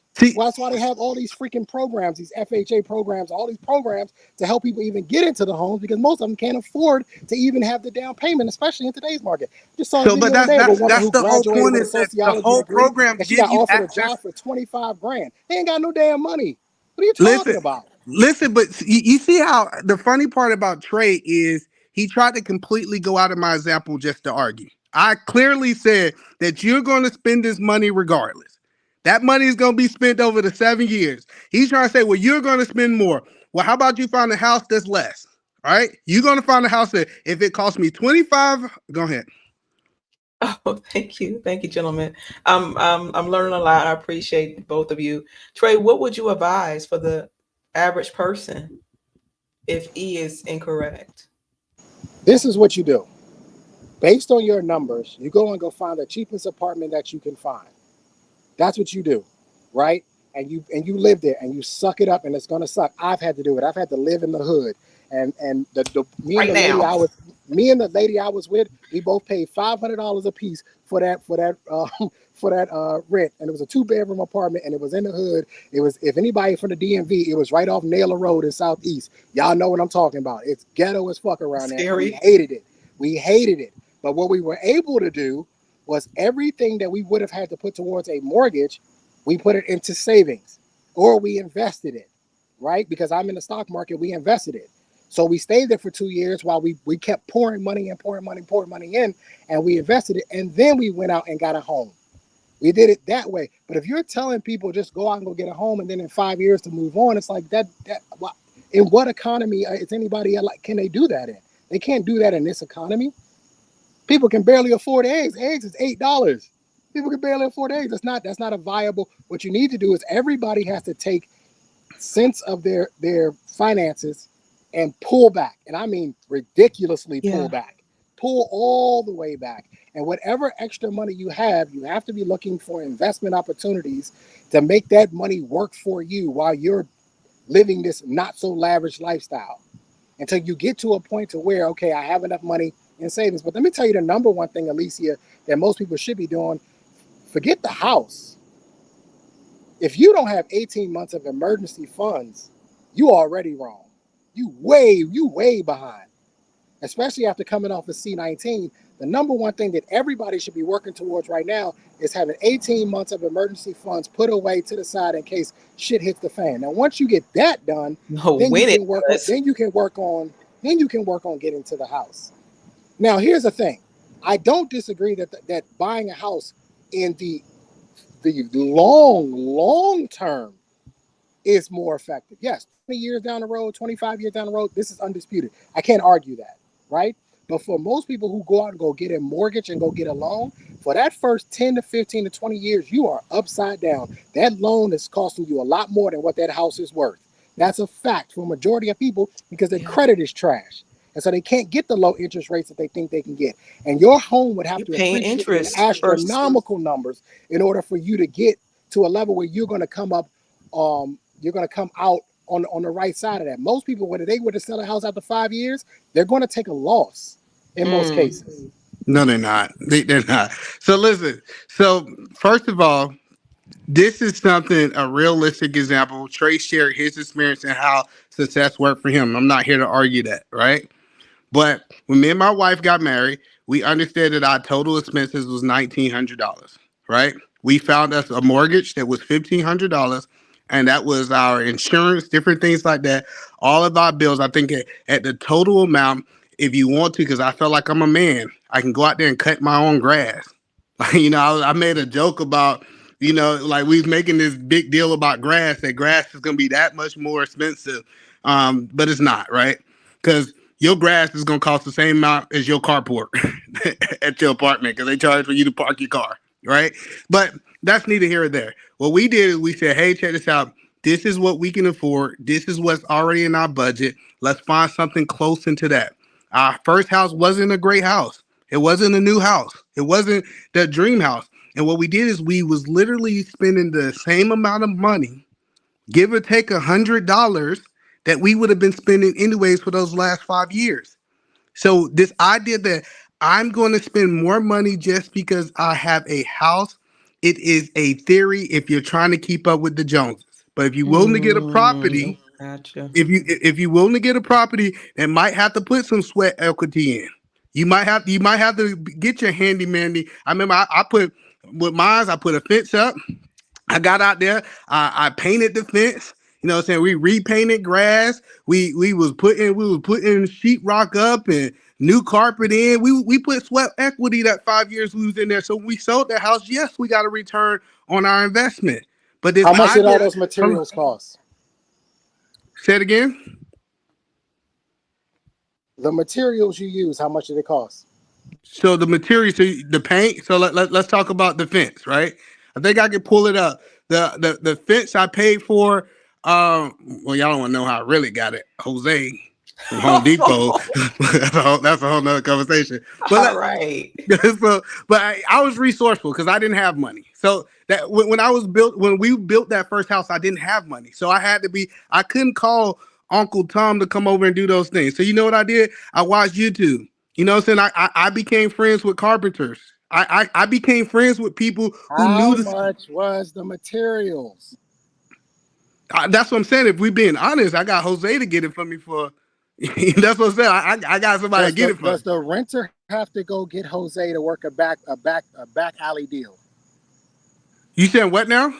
Does the renter have to get Jose to go work a back alley deal for him? No. So I'm telling you, the owner mentality, you make it happen. Sir, that's not my question. My question is simple. Does a renter have to go to Jose to work a back alley deal to make repairs on their home? No, the renter lose every dollar that they put in that they pay for rent. The renter The answer to the question is no. That's the point. The Is answer to the question that is no. 2,000? Hold on, the 2,000. I'm asking you a question. The $2,000 a month that you spend as rent, you never see it again. That is lost money when you're renting. And the do you agree with that? Hold on, before you make another statement. Yes, I agree with it. Fine. Does that make you happy? Did you keep asking? It's a silly ass question to ask. Yes, I agree with that. Now let me ask you this question. Well, because you move past it and then acknowledge it. And I'm acknowledging what you're saying. The interest on the loan that you pay, is that not money that's not going to useful? You ain't getting that money back either. There's a loan on your home, is there not? Well, let's talk about it. So, for example, in that is there a loan on your home? Yes or no? Yes. Straight answers. Yes. I say yes. Hold on. No, I'm answering trade. Let's have a back and forth. No, yes. I don't want to have a back and forth because that's the point. You just want to overtalk me. This is irresponsible. This is what black people do. This is why we're so far behind financially. We're not behind. Because that's the point. No, go out and go buy a house. There's a video of a young lady right now. But talking. Black people are not. She's saying I can't afford my home just because they bought houses. That's what she's saying. I can't afford my home because that is misleading. That black people are behind because they are home buyers. You see how misleading that is? That's not the reason this is the problem on YouTube. When we get here on YouTube, people say, this is the reason black people is behind and most black people don't own homes. So this idea that's why we behind is completely crazy. Matter of fact, if you look at the wealth, because of poor information coming from people like you. Cool. That's what I'm saying. Cool. Listen, cool. You have a theory that you believe that worked. I have a theory that I mentor that I know that worked. And I have a theory that I know worked too. Get married to have to do it either. All right, cool. That's cool. I get you not for marriage. We know for a fact that you not for marriage and you for being single. Cool. We okay with that. But what I'm saying is I have mentored young men that actually bought homes, who got equity in homes, who actually did the things that I'm saying, and it worked for them. So this idea that I'm just making it up as I go is completely crazy. Worked how? It worked. So when they sold their home, were you able to sit down with them and do their budget? Yeah. You know exactly how much money was coming in and was going out? Yes, that's part of mentoring. See, that's the crazy. See, that's the crazy part. It's no way I did that. See, it's no way that Edelman Williams sat down with a young man and said, "Hey, check this out. I wish somebody helped me do the things that I did at first." It's no way that Edelman Williams helped these young black men get into college. It's no way that Edelman Williams make sure that every child in his neighborhood or in his don't community be so dramatic. What I said, no, it's not about being dramatic. That you didn't sit down with them and do their. Yes, I did. I'm telling you. See, that's. No, yes, I did. That is part of mentoring. So you don't know how mentoring works. When you actually mentor somebody, listen, I get you might never mentor nobody, but when you mentor somebody, you sit down with them and say, "Hey, check this out. I want you to be transparent with me." But that doesn't mean they're going to be transparent. But they were. See, I know you feel that I'm lying. You don't know that. You know my issue with this is, Alicia. But that's the crazy part. You see how he's going to argue what's happening in my life. Alicia, he's gonna tell me that they didn't give me their pay Because you're stub. lying. They didn't see. It's You're cool. lying. He just assumed that I'm lying and Yes, he I'm don't know who assuming I that you're am. a liar. You see? Yeah, that's cool. See, that's the point. Is he gotta assume these things and call me a liar just to make his point. And he don't even know me. He don't know the young men that I talk to. He don't know that they sat down with me and said, "Hey, check this out. Why I'm you trying to." hold on. You made an assumption that I don't mentor. Did you No, not? yes, but I Okay. did. Oh, So, but we're the whole point, we're both making assumptions. the whole point that I'm saying is Trey said he got to be a liar. It's no way black men are pouring into. It's crazy when I hear people like Trey. He sounds just like the women that he complained about. And there's Like the insult. assuming, Let's go hold there. on, Nope, assuming it's cool. let's go there. Gentlemen. Assuming, Nope. yes, ma'am. Go ahead. This is your show. You want to make those Go type ahead. of comments where you want to insult me and It- call me a female? You Let's the go there, one fat started. boy. Let's You have the a one started the conversation, fat insults a boy. long time You ago. want to You have the that one started. conversation? Let's go. That's what I I'm knew here about. I Because you knew don't for want a to have fact that we was it gonna didn't have a you didn't hater have to come go up there. here. I You didn't have appreciate to go your there. We have. input, You gentlemen. didn't have to do that. Go ahead. You didn't Go ahead, have- ma'am. You can stop it. I appreciate your input, gentlemen. We need to hear from all sides. We need information No, from all I sides, disagree. the I'm going to good, leave, the good Alicia. and We the don't bad. need to hear from all sides. That's the problem. Look at now he That's over the talking problem. you. We Just want to disrespectful listen on to your everybody, show. and, You and see, all he it just does is you breed was in the confusion. middle I'm of gonna a leave. sentence I'm and gonna he leave, felt like Alicia, he before just that. had to overtalk But you. I'm See gonna that's I'm gonna that's leave, so Alicia. I'm gonna disrespectful leave. to you, But man. that's the problem, That's Alicia. disrespectful that you The was issue trying with to our talk. community is we And see want to that's hear the problem is everybody that out, he get and away that's with a this over here. problem. He was being, That's a ma'am, problem. you was trying to make your statement and he's disrespecting you. You can stop it. Okay. Thank you, gentlemen. I was just saying that we can learn from the bad as well. And the negative and people's negative experiences.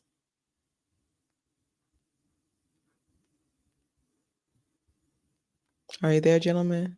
Yeah, we still here. I just want to Oh, make okay, sure thank you. that you had the ability to speak on your own show. I know Thank they put this show together for you to be able to mind this out the way you want, but like you could tell, some people just ain't got no home training. All right, thank you, E. Thank you, Trey. Oh, that was a lot. I definitely took a lot from it. I'm still learning. I'm still learning. And Trey is right. There's a lot of us who need financial education, financial literacy. Because we didn't have it, growing up and whatnot. So thank you, E, the man. Well, we'll move forward. We'll move forward. Thank you, David. This was also from Even in the Darkest Night. Even in Darkest Night. Oh, even the darkest night will end and the sun will rise, from Les Miserables. But even the darkest night will end and inflation will rise. So speaking on budgeting and planning for future expenses, Edelman, you said that you are a mentor and you help others with budgeting and things of this nature. I would love your input, your advice, anything that you notice, common issues, anything you have to offer, because I'm still learning.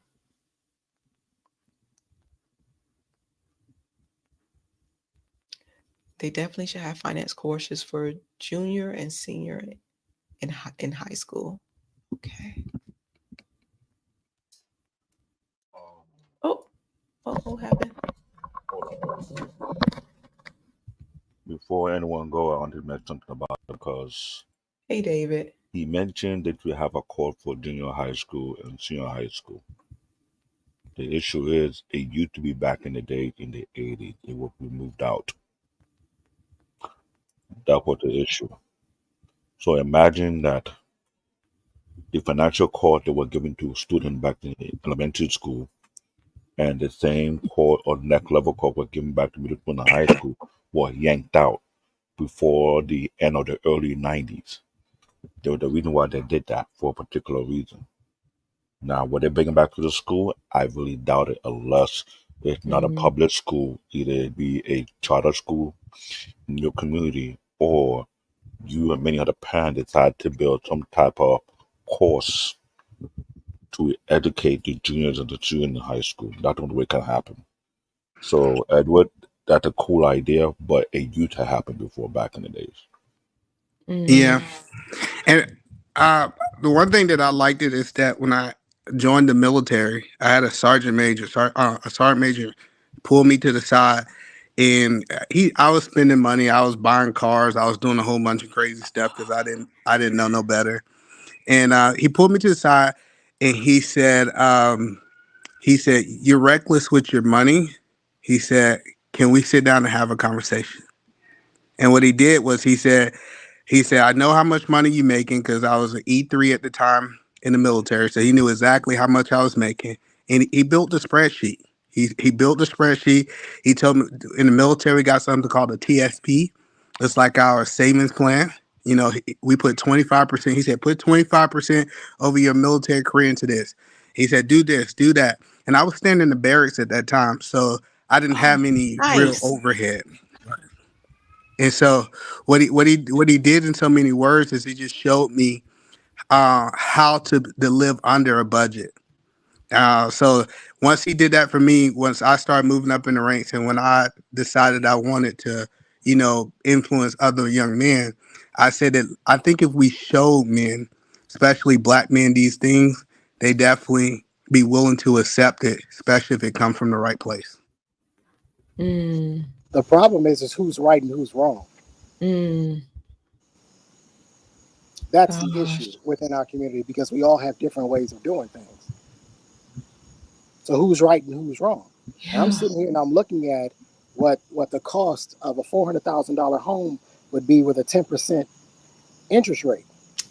After 5 years, you would pay well over $150,000 just in interest alone, and you would have $309,000 left on the loan. So in order for you to even make somewhat of a profit, that house would have risen almost $250,000 in 5 years. Mm-hmm.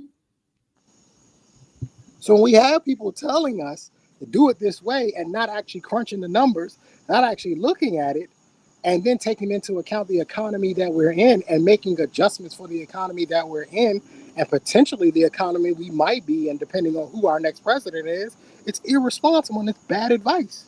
So the question is whose advice do you take? All Because right, I think everybody got an opinion. It's YouTube. Everybody got an opinion. Now, yeah. I want to add this It is comment because confusing. hold It on. is confusing. I want to add the comment person said because if people know that in New York City, the real estate market back in the '90s was kind of cheap compared to what happened right now. Though people were buying homes under the 100, 200,000 at the time. But due to a lot of development that took place, the Barclays Center and many other more add into it, it jumped up from a couple of 100,000 to millions. So when she made that statement, I don't think a lot of people noted that. Unless you were lucky to buy real estate in the '90s and the '80s and you held on to it, then you're making a profit. Mm. And what Trey is saying, it actually makes more sense about because look at it right now, buying a home, you're paying almost $500,000 for a home. Then that if you have extra fund to add on to that building to get a profit out of, so he do make some kind of logical sense. Well, I well, don't know let how me ask. to Well, say. let me ask you a question. So you believe if you bought a home for $500,000 in New York City, how much do you believe that you would sell that home for in 5 to 7 years? That's going to vary based on the district because the way these real estate happen out here in New York City is very sneaky, and sometimes you end up being a loss. That's where the problem come to play. I got it, but I'm just saying we speaking hypothetical. So Canadian born, if we go back 7 years ago in New Hmm. York City, I'm familiar with the New York City market. If we go Hmm. get a house that was $500,000 7 years ago, how much Hmm. is that house selling for today? If you're being honest. If I'm being honest, it's based on the location where the house is. All right. So And so what's I'm the saying no, worst? no, Give me no, give me no. the worst. A half a no. million house 7 years ago in New York. What is it selling for today? Um, the house in New Lot will not be the same as a house in Red Hook. Okay, let's do the Uh, worst. Let's do the worst situation. A house that was $500,000 7 years ago. What do you mhm. think it sells for today in New York? You may sell it for maybe $100,000 more than the actual price. But when I say based on the location, they do a lot of discrimination pricing out here in New York City, depending on what neighborhood you were in. And that's what I that's got you. what I'm referring So to. I live here for over David, 30 years, so I David, understand hold that. on, I got it. Hold David, on. No, a he home hold that's on. Let me and him have $500,000 a in New back and York, forth. a home that's $500,000 in New York 7 years ago is not going to be just $100,000 more now. Just with inflation alone, that house is probably closer to $1 million. Close to $1 million. It It's may closer be to $1 more. million now. But It, here's the If thing that either man is leaving out: inflation. It's not a real $1 million. That's the part he's leaving out. It's not a real well, $1 let million. me ask you. But My mother bought her home in 1994. She bought it for $91,000 in DC. The home is worth over $500,000 today, and it's paid off. She paid off the house. It's not a real $500,000. I had to explain that to her. I got that. It's But not what listen, you think it is. but let's ask this question. If we're being honest to the chat, if you had a $500,000, let's say you pay taxes, you had $200,000 that you had to build on it. Do you think that family would be in a better place than someone still at zero? Typically, Well, the issue is that if the house costs 500,000, more than likely the loan means that he also paid close to $500,000. So he paid 1 million over in the 10 30 years. years, Well, he's got to no. it's So not to get it's well in 10 years. Yeah, no, not in 10 years, but he's gonna have to pay somewhat in that. Again, this is why we need to know what the interest rate is. That's why I have to plug these numbers in. Because if I can plug in the interest rate numbers, I can break it down for you. That's why I just looked up a $400,000 home. But if he has, most people don't have great credit. Most people have average to low to bad credit, right? So he's gonna be paying over that 10 years. He's gonna be paying a lot of money in interest, a ton of money in yeah, interest. yeah. So the breakdown in the worst, what happened is if he's paying $2,000, about $1,500 might be going towards interest, and about $500 per payment would be going towards the principal. So that when at 10 years, he's not going to owe $500,000. He's going to owe less than 500,000. And if it just grow to $1 million, I think that family is going to be in a better situation with $250,000 than the family who typically starting at zero because they did not have a home. I can't help you if you won't factor in inflation. If you won't I factor am factoring in inflation. See, I am factoring it. See, the whole point that I'm trying to help you understand, Trey, inflation is going to happen if I'm a homeowner or if I'm a renter. The inflation is going to happen regardless. yes, but there's ways to combat it as a renter, as a Oh, please, homeowner, please share. but as a homeowner, you ass out. Your taxes go up. Your property taxes go So, up. well, If your property insurance decides to go up, there's nothing you can really do about it. But as a renter, if you need to leave that apartment or you need to let your lease run out and go find a cheaper one, you have that flexibility. You don't have Okay. that same flexibility if you own a home and you have a loan on it and things are increasing in price. And especially if you're in a situation like I was, where I worked for a department and agency that we were not getting a cost of living rise or a raise every year to combat the cost of living or inflation. And most people are not getting that. If inflation is rising somewhere between 2 and 3% every single year, and or the cost of living is going up 2 to 3% every single year, then that means that everything else in your life just became more expensive. What money? What are we talking about here? So now so yeah, you got this house that costs all this money, yet everything else is getting more expensive. And correct. So, you're trying to say that this house is worth a lot of money. Is it actually worth a lot of money, or is it just going along with the inflation? absolutely, it is worth a lot of money because if most people, most black people, if I was to write them a check for 250,000, and I told them that inflation happened, I told them all these things happen, that person's going to have a lot more leverage. They're going to have leverage now after those 7 years. That's the point that I'm trying to tell you. Typically, renters don't have leverage. You can go from apartment to apartment to apartment. You can go from lease to lease to lease. In that 7 years, you typically not going to build anything. The Jeez, wow. The the issue is that when you write them that $250,000 check, it makes them feel as though they didn't spend any money over the last 7 years. If you actually do the math over the last 7 years of what that home cost, I guarantee you that $250,000 is not $250,000. That $250,000 is probably more like $35,000. No, it's not. So did you really make $250,000 if you paid interest on this home over 7 years? Because that's the thing with a mortgage, you got to pay the bank. Did you really? Is it really $250,000? So yeah, I just looked it up. 10% on a $400,000 home, 10% of a $400,000 home, it's $150,000 in interest payments alone. That's the first 5 years. all right. So even hold on now we're using Trey. They're gonna feel like We're using real numbers now. Hold on. But in actuality, they only have $100,000. No, hold on. Now we're using real numbers. All right. So we had 250,000. Let's say I paid 50,000, and so I take away 50,000. I'm at 200,000 now, right? The one thing that you got to realize that 50,000 you spent anyways on rent. That money was spent anyway. See, that's the point that I keep trying to help people understand. I did the math on this again. So if you have a $2,000 rent and you stayed in that apartment for 5 years, that's 60 months. 60 times 2, that's $120,000, right? But that's flat. That's $120,000 flat. Just in your example alone, on a $400,000 home with 10% interest, you paid $150,000 in just interest. You're already $30,000 ahead of me just on your interest payments alone. I haven't even talked about your principal payments yet. I'm just talking about your interest payments.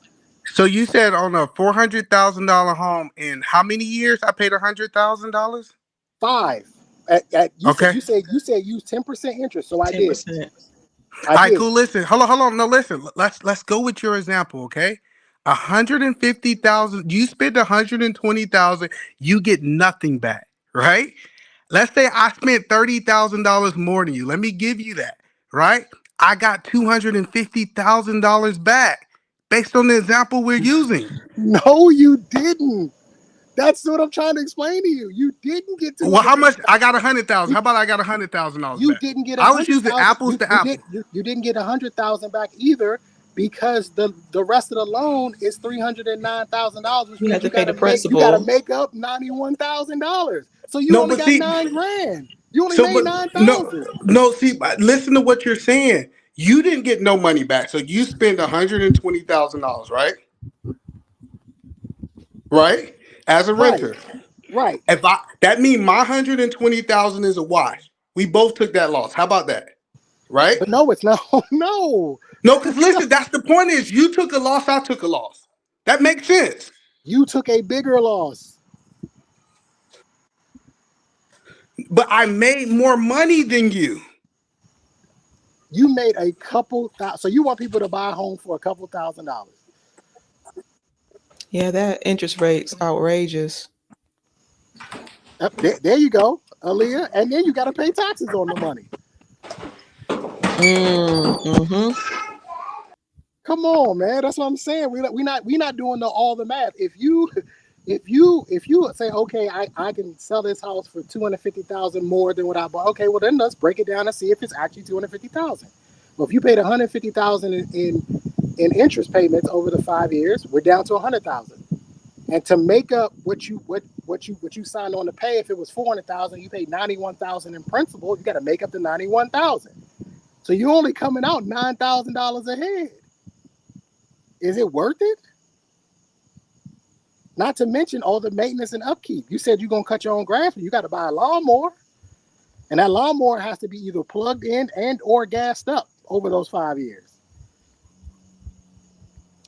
Or you can get a push reel mower. Do it old school. I do. That's a good workout. And here's the thing. I'm not saying that home ownership is bad. My argument is make sure the home you're going to be in is the home you want to be in. Be there for a while and at least get yourself to a point where it makes sense for you to sell it. Mm-hmm. Now, I can't see any scenario unless the housing market climbs up Mount Everest and just goes bananas to where you would be selling your home in 5 years. Now, the wealthy can do this. because they don't care. And in most cases, they're doing it for tax reasons anyway. So the wealthy can get away with this. But a regular, average, normal person, he cannot. When I was a police officer making $77,000 a year, I couldn't pull this move. This is our house. This is where we staying.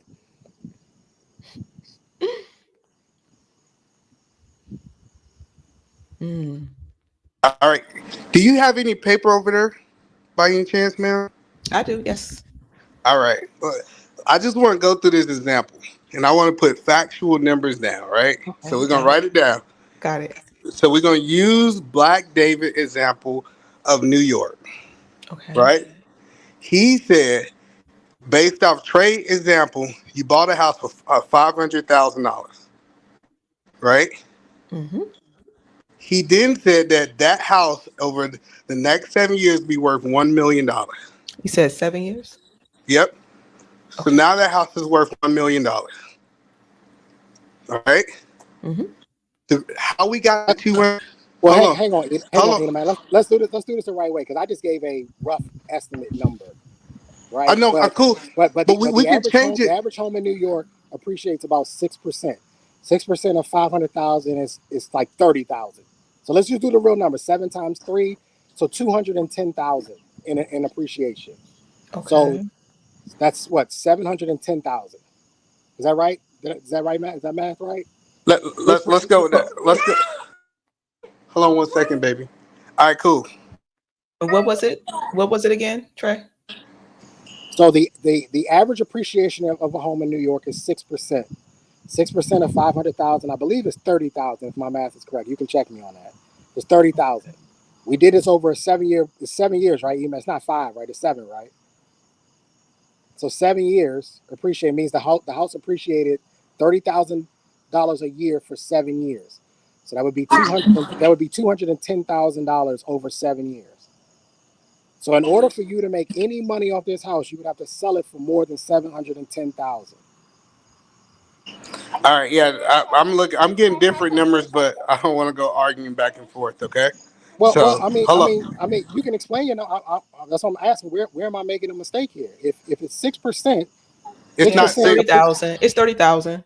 Yeah, Okay, it's not 6%. Listen, if we go pull houses on Redfin and we go back 7 years in New York, they didn't increase over the last 7 years at 6%. Okay, it's more like increase 15%. It's close to 15%. Like, we can do a live example. Oh. It's like close to 15%, right? So I'm cool with that, but let's use 6% because I don't want to argue. I want to get through the example. All right. But the thing is, when you're not factoring in come to New York City, it's very tricky. It's the location of that house. But we're trying to get through the example. Right. That's what 6% is for New York, not New York City. It's for the entire state. Okay. But let's get through the example, guys. I get that we want to argue numbers. I'm taking face value that you said 6%. Okay, so right. we're cool with the appreciation is 210,000. 210,000. I'm gonna use your example, Trey. I'm using your example.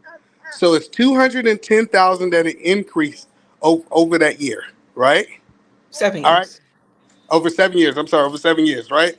All right. So the first thing that we have to notice is that I'm not going to owe $500,000 on that house anymore because some of my payments have been going to principal. Okay, so what's the interest rate on the loan? Let's say the interest, I think a real interest rate, since we're using real number, is 7%. Would you agree with that, Trey, or you disagree with that? No, I think that's fair. 7%. All right, 7%, and that's still high. That's a very high interest rate. That means you had Harbor Credit, you had 580. You're part of these programs. It's the worst of the worst situations, right? All right. So, Trey, I don't have a calculator in front of me. Let's say that, what is my payment? Okay. So I think my payment, let's say we was using $2,000, Trey. Can we use $2,000 or you don't want to use $2,000 a month? Hang on, I'll give you the actual number. 26.61 and 21 cents is going to be your monthly payment. All right, 26, right? How much can you see in the first year? Because if I had a table in front of me, stop, please. Do you have a table in front of you? See how much would actually go to your principal for those 7 years? Oh goodness. I'm just not in front of my laptop. If I was in front of my laptop, it'll tell me, like, if you had it in the table, it'll say No, I got it. I got it. I got an okay. amortization schedule pulled up right now. So in the first year, you would pay $27,871 in interest. No, I want to know how much go towards principal. $4,000. All right, 4,000 on the, hold on, 4,000 on the first year, and how much goes towards principal over those 7 years? Let's do. We gotta do some quick math. So 4,000 first year, 4,300 second year, 4,600 third year, 5,000 fourth year, 5,300 fifth year, 5,700 sixth year, and 6,100 seventh year. So if I had to take a guess, I'm gonna say that's what 9, 13, 18, 23, probably about 36,000. All right, $36,000. Can we say even 40? No, it's I'm looking at the ending balance. The ending balance for the loan would be 364,000. Wait a minute. Yeah, 364,000. Okay, yeah, we can make it even 40. That's easy. 40,000 for numbers purpose. All right. So I owe now 460,000 on that house after 7 years. Is that correct? Yes, principal. In Yeah, principal. that's what I owe, right? Yes. All right, cool. All right, so now, so we know that we're starting at 460, right? Stop, please, just 1 second. Thank you.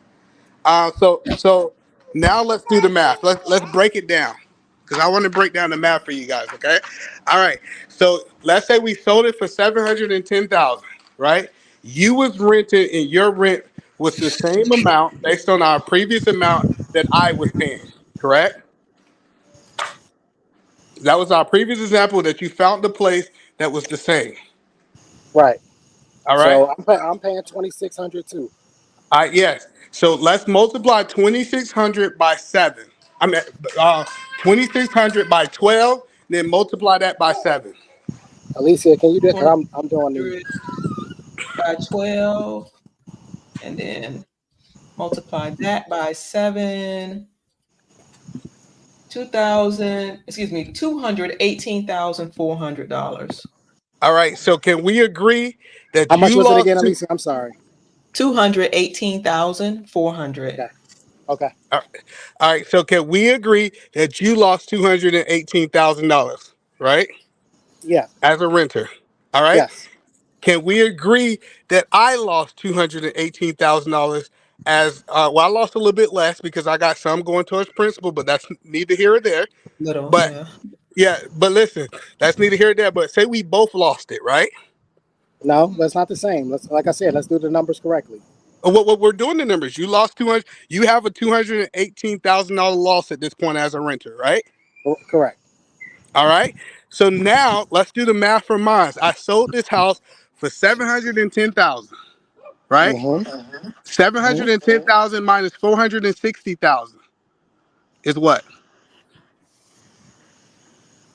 710 minus I 460. got to break out my second calculator. Hold on. That's 710 $250,000. All right, 250,000. Let's minus the 250,000 minus the $218,000 I already have. 2018. Excuse me, 218,400. Yes. So you up 32,000. All right, listen. 31,600. All right, now this is the point that I was making. He's down 210,000. I'm up 30,000. The difference between us is 250,000. How am I not in the better situation? No, it's not. I knew you were going to do that. It is. Hold on, listen. I knew you were going to do that. Please clarify this for me, gentlemen. Yeah, I knew. I got it. I'm gonna clarify for you. Listen, representing the average person out here. No, I got you. Hold on. Let me break it down. No. We listen, E. We listen, and we played along with your game. I'm gonna let you go, and I'm gonna go after you. I knew you were going to pull that crap. I knew you were going to do that. Here's the thing. What he's trying to make it seem as though is that your living expenses don't mean anything. So because you're living in an apartment and you're paying for it, you're not getting anything back from it. So it's just nothing. It's just money being burnt up in the air. That's not true. That's not how that works. It is a part of your life. There are three things that are important: food, shelter, and clothing. So it is a part of your life, the same as here. So no, he's not. You're just up 30,000. You're not up 250,000. That's ridiculous. I am. Listen. I let you go, Trey. Now I just want you to see what I'm saying. We know as a renter, he lost. It's proven that he lost 218,000. We can call it expense. We can call it whatever it is. That's the situation he in 7 years. In my situation, not only did I get my $218,000 back, I also got an additional 30,000. No, So every sir. dollar, No, hold on, sir. You never every had the dollar, hold on, 218,000. You never hold had it. on, You borrowed it from the hold, bank. hold You on. never had it, sir. Mm, I did have it. okay. No, you did not. Let me tell you how I did have it. Because I got the 30,000. I have the 30,000 and I have a check for 218,000.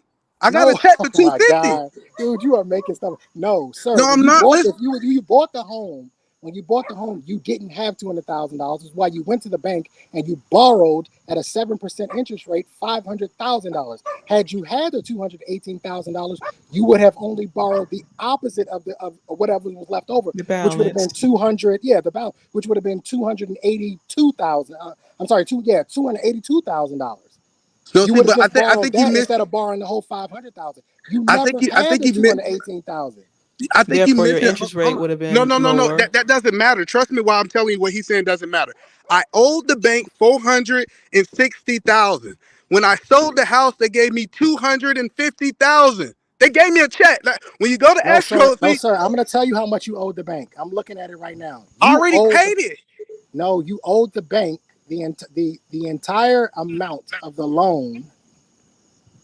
It's 460,000. No, no, sir. You're not accounting interest. We Principal and paid the interest. interest. No, we paid the interest. We paid the interest for the 7 years. Hold on, listen. I promise you, if you really My, listen to what I'm saying, I get what Trey's trying to say.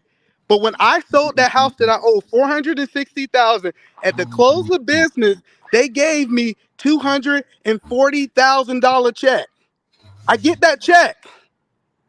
He get nothing. How are we the same?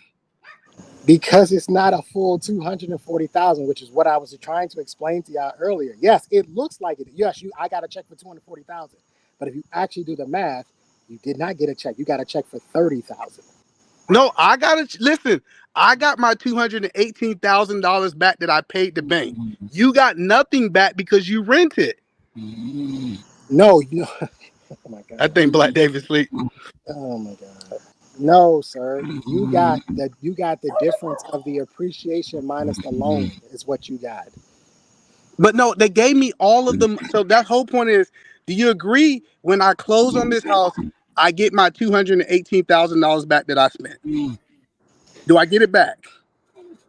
Yes, you get it Okay. back. If I got my $218,000 back plus 40,000 and you got nothing back, You didn't get I listen, I am in a better situation than you are. Okay, that's fine. Listen, if you want to tell black people to go out and go do that and go get 40 grand over 7 years, by all means, go right on ahead. I would never do that. I would never tell black people to go do that. I think y'all guys can do the math for yourself.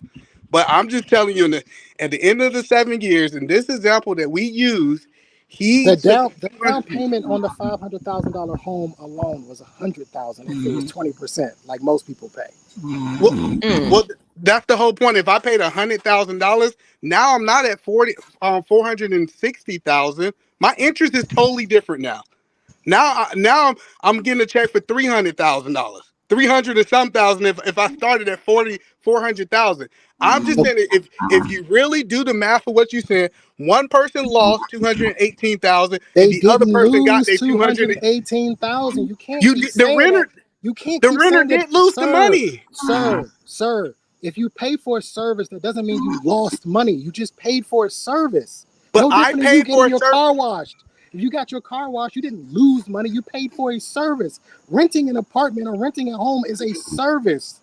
But I You paid paid for a for it. service too. Listen, that's the No, whole you point did. No, here. you did not pay for a service, sir. You paid the bank to lend you money so that you could own something. It's two different things. But I got the money back. See, that's the whole point that I get you trying And to that's argue fine. this If you point. want to tell people to go get $32,000 and go live in a It's home for 7 years and move every 7 years, then fine, then go do that. I would never it's tell black people to do that.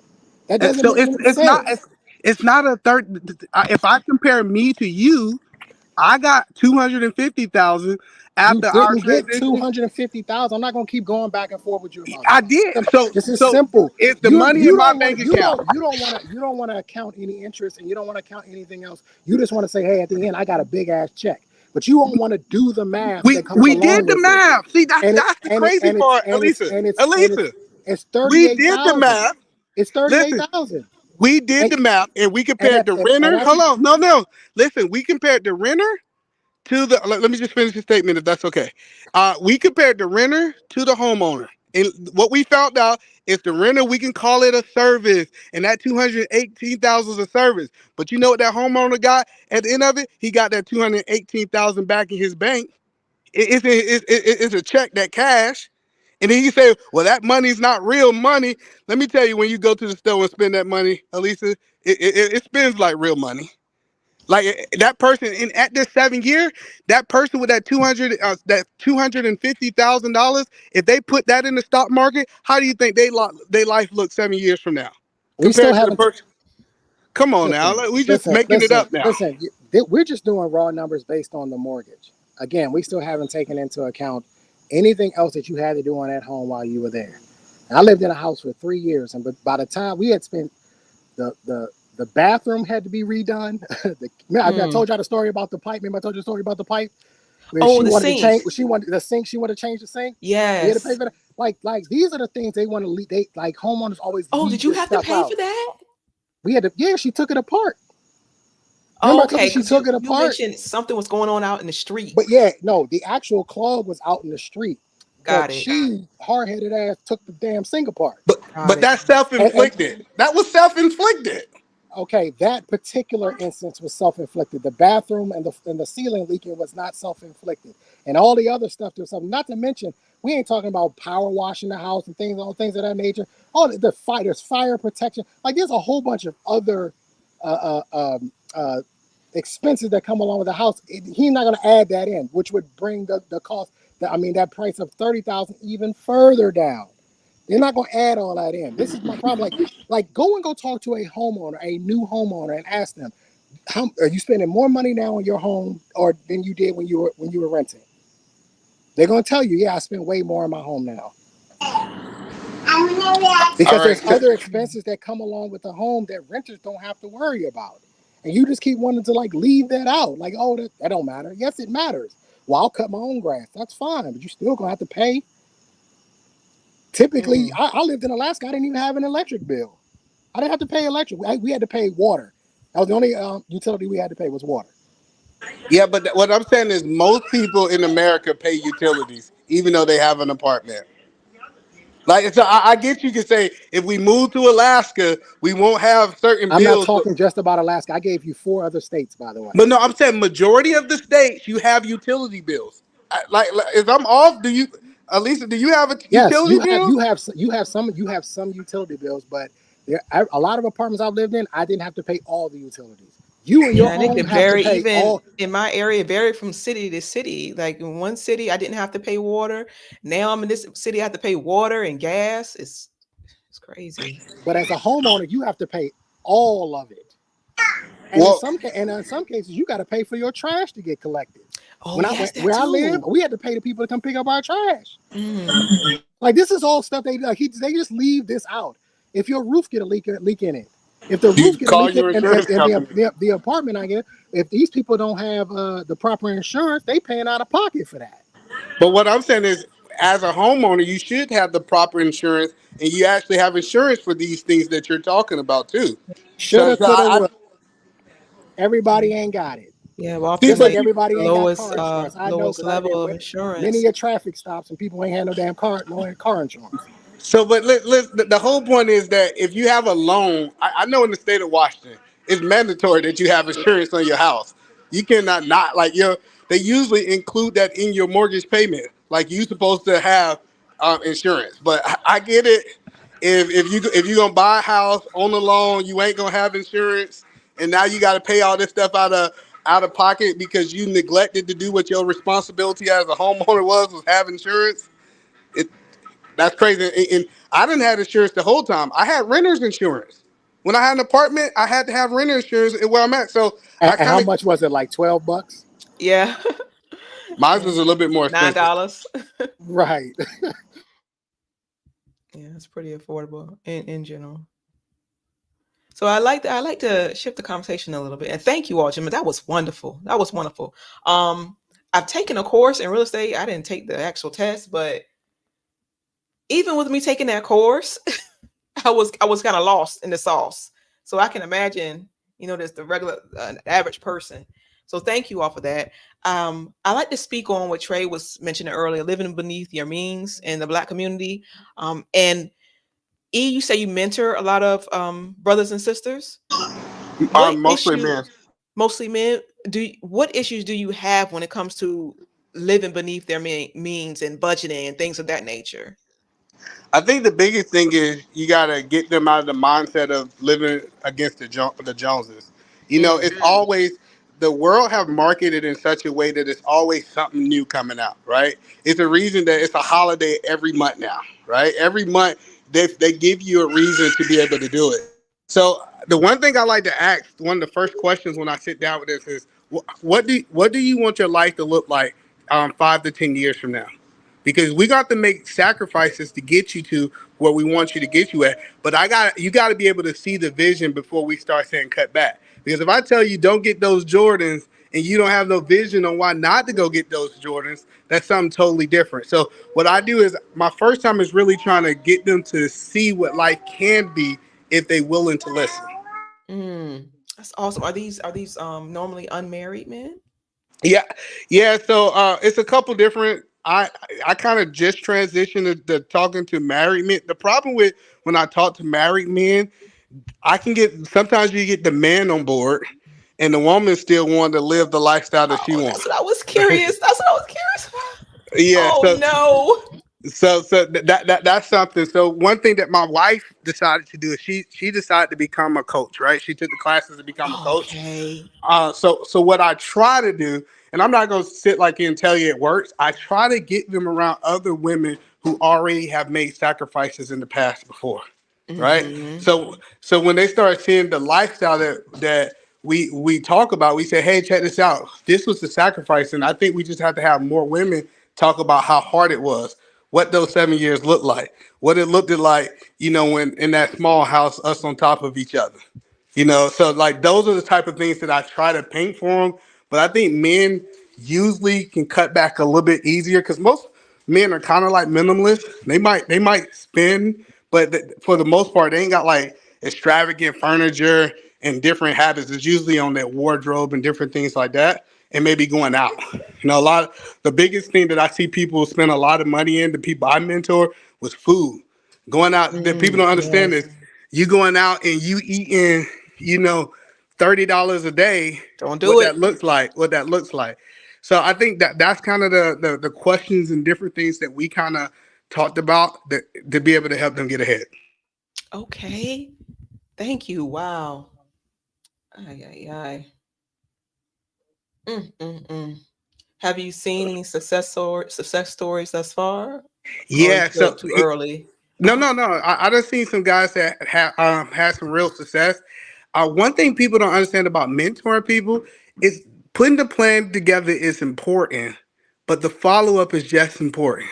So what I wanted to become, I wanted to understand who these people is. So when we start going through, one thing that I know if I can mentor you, if you're willing to let me see your bank statement. If you're not willing to let me see your bank statement over the last 30 days, you don't trust me. So that mentor relationship is not going to work, right? So Mhm. usually what I do is I'm going through their bank statement. The one thing I have learned, when you don't account for your time is when you spend the most money. Most people don't spend money from 9 to 5 while they at work. It's typically the unaccounted time is when they go out and spend the money. So what you got to do is, how can they get disciplined when they're not at work from that 9 to 5, when they're not with the kids, spending kids time? How do they get disciplined outside of those times? And then what I want to do is I find those times. I say, okay, every weekend at 10 o'clock, you going out. So, when I call you at 10 o'clock on Friday night, hey, buddy, what you doing?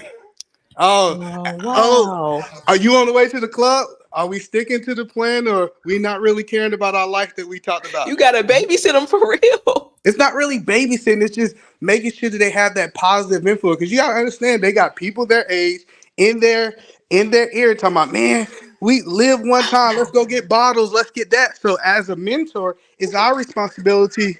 Please stop. I said, as a mentor, it's our responsibility. It's just to be the positive light. I'm not gonna say they're gonna listen to you every time. I'm just telling you the truth. That's just come with the job. But imagine if I called you 15, 20 times and you listen to me 5 times. Do your savings account look different over a long period of time? It does. So those are the keys that I say. I say, hey, check this out. I remember I was talking to this guy named Dre. I said, hey, Dre, how much money you want to spend tonight? I can't stop you from going out. You going out? He said, man, I ain't gonna spend nothing but $50. I said, how about this? This is what I want you to do. I want you to go to the bank, get the $50, put it in your wallet, and I want you to leave your debit card at home. You said you were spending $50. I didn't say it. And now he at the club with $50. So he got to be a little bit wiser with that money. So I'm just trying to be a positive influence and tell them some things and hope that it helps. But some people listen, some people don't. I'm not going to tell you everybody listen to me. Yeah, I'm sure. I'm sure. Wow, thank you, thank you. And I like to move forward to the next talking point. I think this is a great one for Trey because he spoke earlier about the emergency fund, 18-month emergency fund. So we can move forward to number 6, please, and thank you, David. David, you back there, darling? David. If not, I'll drop it in the chat.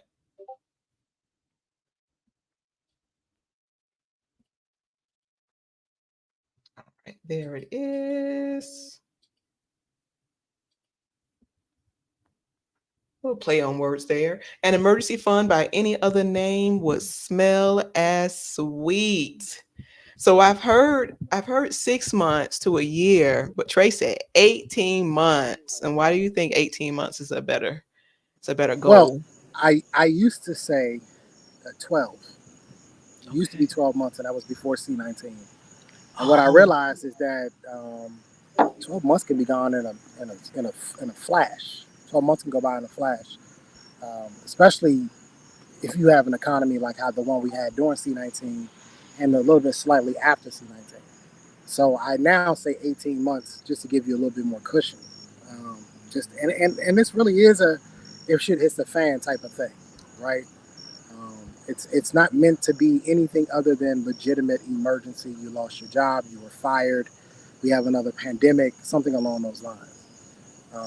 But this is something that I think is extremely detrimental to our community in a sense of it's not disaster preparedness. This is a part of it. This is a part of being prepared for the worst case scenario. And the worst case scenario is that you have no more income. Your mortgage typically, while it is backed by the asset itself, and your car, while it's backed by the asset itself, in most cases, these banks are writing you loans because you have a job and you working, which is why they ask to see your W-2s, or they ask to see your last 2 statements, pay stubs. They want to make sure that you're actually working. So what would happen if you don't have any more income? Everybody doesn't have the ability to have I was fortunate enough to be able to go into business with some friends of mine and get some rental properties to start me off and yada, yada. Everybody doesn't have that luxury, right? So if you don't have that luxury and your only source of income is your job, well, then we need to make some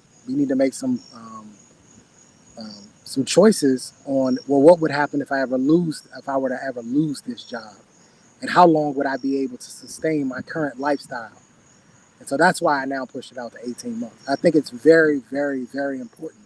It's something I got on my sister about. She didn't want to do it when she first moved to LA. And I stayed on her case about it. What's your emergency fund? What's your emergency fund look like? And the first thing she said about 3 months into C-19, because she had got laid off, she said, I'm so glad you made me do this, because I'm not feeling the stress that my friends are feeling, because they were stressed out. They didn't have any money, you know? And that's where this whole gig economy and all this stuff came from, because people, they weren't prepared for it. Meanwhile, she still did some gig stuff, but it wasn't, she wasn't feeling the same stress they were, because she was prepared for it until her job wound up coming back. She's a teacher, so it did wind up coming back. It did wind up coming back. But she's a dance teacher, so they was cutting arts and stuff like that. You know what I mean? Said it was non-essential. Right. But they left the alcohol stores open. Well, those were essential. Well, anytime there's any type of emergency or any type of tragedy or anything that happens in this country, you can guarantee that the beauty industry will be fine, the wine and spirits industry will be fine, and the lottery will be fine. They always, those three things will always be okay. So, it just is what it is. But these are things that people need to know about money, because if you know these things, you can make plans. I don't listen, I'm against makeup, but I'd be lying to you if I didn't tell you I had some shares of Elf, or I had some shares of this, or I had some shares of that. Insecurity is big business. It's huge business. And they've done well. So, but 18 months is is what I say now, 18 months. I just think that that's a safe, again, you don't have to actually get to 18 months, right? If you have 16 is great. If you have 9 is better than none, okay? Right, but just, this needs to be something that you work towards. So, and trust me, I'm telling you, you will feel good. You will feel good knowing I'll be okay if the shit hits the fan. I'll be, at least for a little while, I'll be all right. Breathe easy. Yep. I think he's 100% right. Just sitting down with people and talking finances, I think you have to give them something that they can digest. So one thing I learned is a lot of people that I mentored didn't have $1,000. So my first goal is, let's put $1,000 in your account. All right, then how about we save 1 month? And I'm 100% agree with him. 18 to 24 months is something that you need in your savings in case something go bad. And for a business owner, in my mind, I don't need 18 months for my personal expenses. I need 18 months to be able to cover my business if I had no income coming in for 18 months. I think people don't look at it from the business aspect, but absolutely, 100% build your way up to it. Put a goal. I tell people, hey, when do you want to have this 18 months? I want to have it in the next, 12 months. All right, cool. What does that look like on a monthly basis? Oh, you got to save this amount every month. Is that digestible for you? No. Okay, how about let's move it out to 24 months you having this? And I think if you give them something that they can visually see, I think they definitely can get there over time. So thank you, gentlemen. So you mentioned living beneath your means, living below your means. You mentioned cutting your own grass, doing a lot of your own maintenance that you can anyway. Living in the hood. What other advice would you have? Well, Say no. I mean, yeah. Say no. Yeah, saying no will help a lot. Because here's the thing. Like for instance, like with me and my friends, right? When we were all younger, we didn't really go out. Like, it wasn't that we couldn't necessarily afford it. It just wasn't smart. It just wasn't smart to go out and spend money. When we could all chip in for the same bottle of tequila, which was $30, rather than us all going out and paying, you spend the same, $30 on 2 drinks out. You know what I mean? It just didn't make sense. So it made more sense to chill and hang out at your homie's house, right? You ain't gonna do nothing but the same thing, which is bullshit. You're just doing it out there. You know what I mean? So if you really, here's the thing. My uncle told me, stop trying to impress people that don't give a damn about you. I think our community has got to get past this sort of need of wanting to impress people and, hey, look at me, look at me, look at me. Looking at you is making you go broke. And so you have to stop doing those things. I don't care. Nobody really gives a damn where your shirt is from. I guarantee you, the man ain't never really asked nobody where you get their shirt from. We don't care. I don't care, right? I know Jordans when I see them because we grew up on them. Big deal, right? But I don't buy them now, and I wouldn't wear them, right? It doesn't make sense. We have to stop trying to impress people.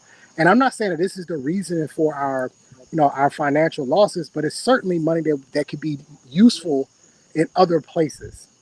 Primarily the emergency fund that we were just talking about, right? Yes. Emergency fund. And for those of y'all who don't know it, if you're listening, you kind of confused what an emergency fund is.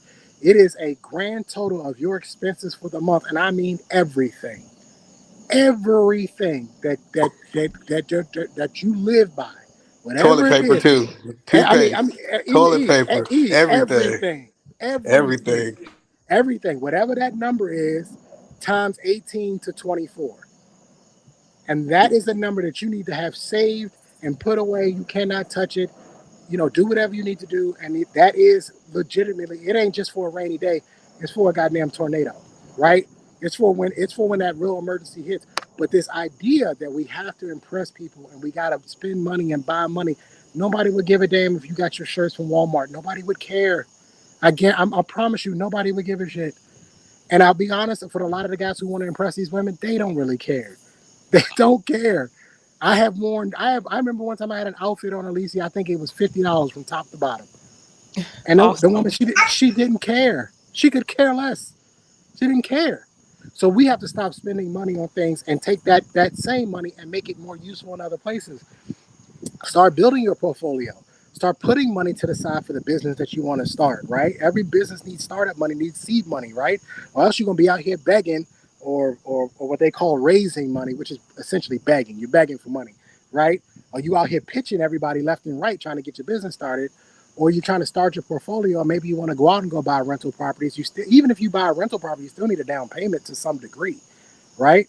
And if that property needs repairs, you got to bring contractors in to get that stuff fixed. So you're still going to need some money. Start making the money that you would use to put on your feet, make it more useful. And the other part that I would say about this is when it comes to this sort of keeping up with the Joneses and this type of thing. At the end of the day, if you don't delay gratification, it won't matter. One of the things that I did was I delayed the hell out of gratification. I held on to that Tesla stock for 10 years, Alicia. It was down and it was way down. And then it was up, right? 10 years I delayed gratification. We have to stop expecting that because we invested in something today that we're going to be rich tomorrow. That's not how it works. Most businesses don't really turn a profit until their third year. It takes time. These things take time. So you got to delay your gratification. I think somebody was speaking about sacrifice earlier. That's a part of it. You have to delay gratification. If you can do that, you'll be better off later on down the line. So one of the best books I read was just the 21-day fast, financial fast by Michelle Singleton, I think it is. And she talked about this saying no, how people don't know how to say no.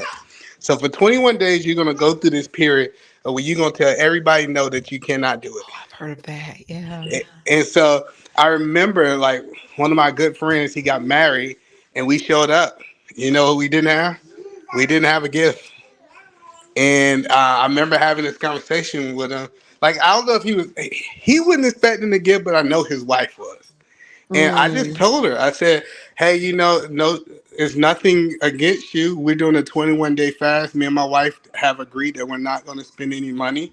But we felt that our presence was enough to come to your marriage. And that's what it is. And in this book, they talk about how you don't promise to spend money in the future. So my wife was like, after our 21-day fast, we're going to get you a gift. No, we not. We're not planning to get Write a letter. That's our presence so is enough. sentimental. Listen, our presence is enough. Listen, we stayed and we helped cleaned up.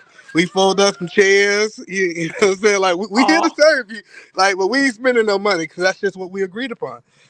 So that's the one thing is if people learn how to say no to your mama. Say no to your cousin. Because guess what? Your cousin's always broke. Some of y'all mamas always broke. Your daddy always got something going on. And you gotta say, I'm gonna say no, regardless of what other people are actually talking about. So if you learn that, I think that's the secret to being able to not let people dig into your savings account. Yeah, Ooh. that's a good point, and that includes your cousin that always got a backhanded new business venture that he So always so wanted to hit you up with. this is awesome because we're gonna roll right into the next talking point, which is about family and friends. Number 7. I just want you to know trusting you is like food to my soul. So this one is about thank you, David. This one is about having those family members, those friends that you can trust in the worst case scenarios, having that planned out. And what you all were just mentioning, the cousins that are always broke, that family and friends that are always draining you. And yeah, and how to say no. Absolutely. Yeah. Definitely. Cut a So lot I of people think off, hurt a lot of feelings. so. This is a rule in my house. I can't say that this is going to be everybody else's house. We don't loan money. If you want a loan, go to a bank. All right. So now that doesn't. Now it's times that my mother called me. My mother said that she was in a bad situation. We had the money, and I sent her the money. But I expressed to my mama, this is not a loan. I does not have the expectation to give this back from you. It's a gift unto you.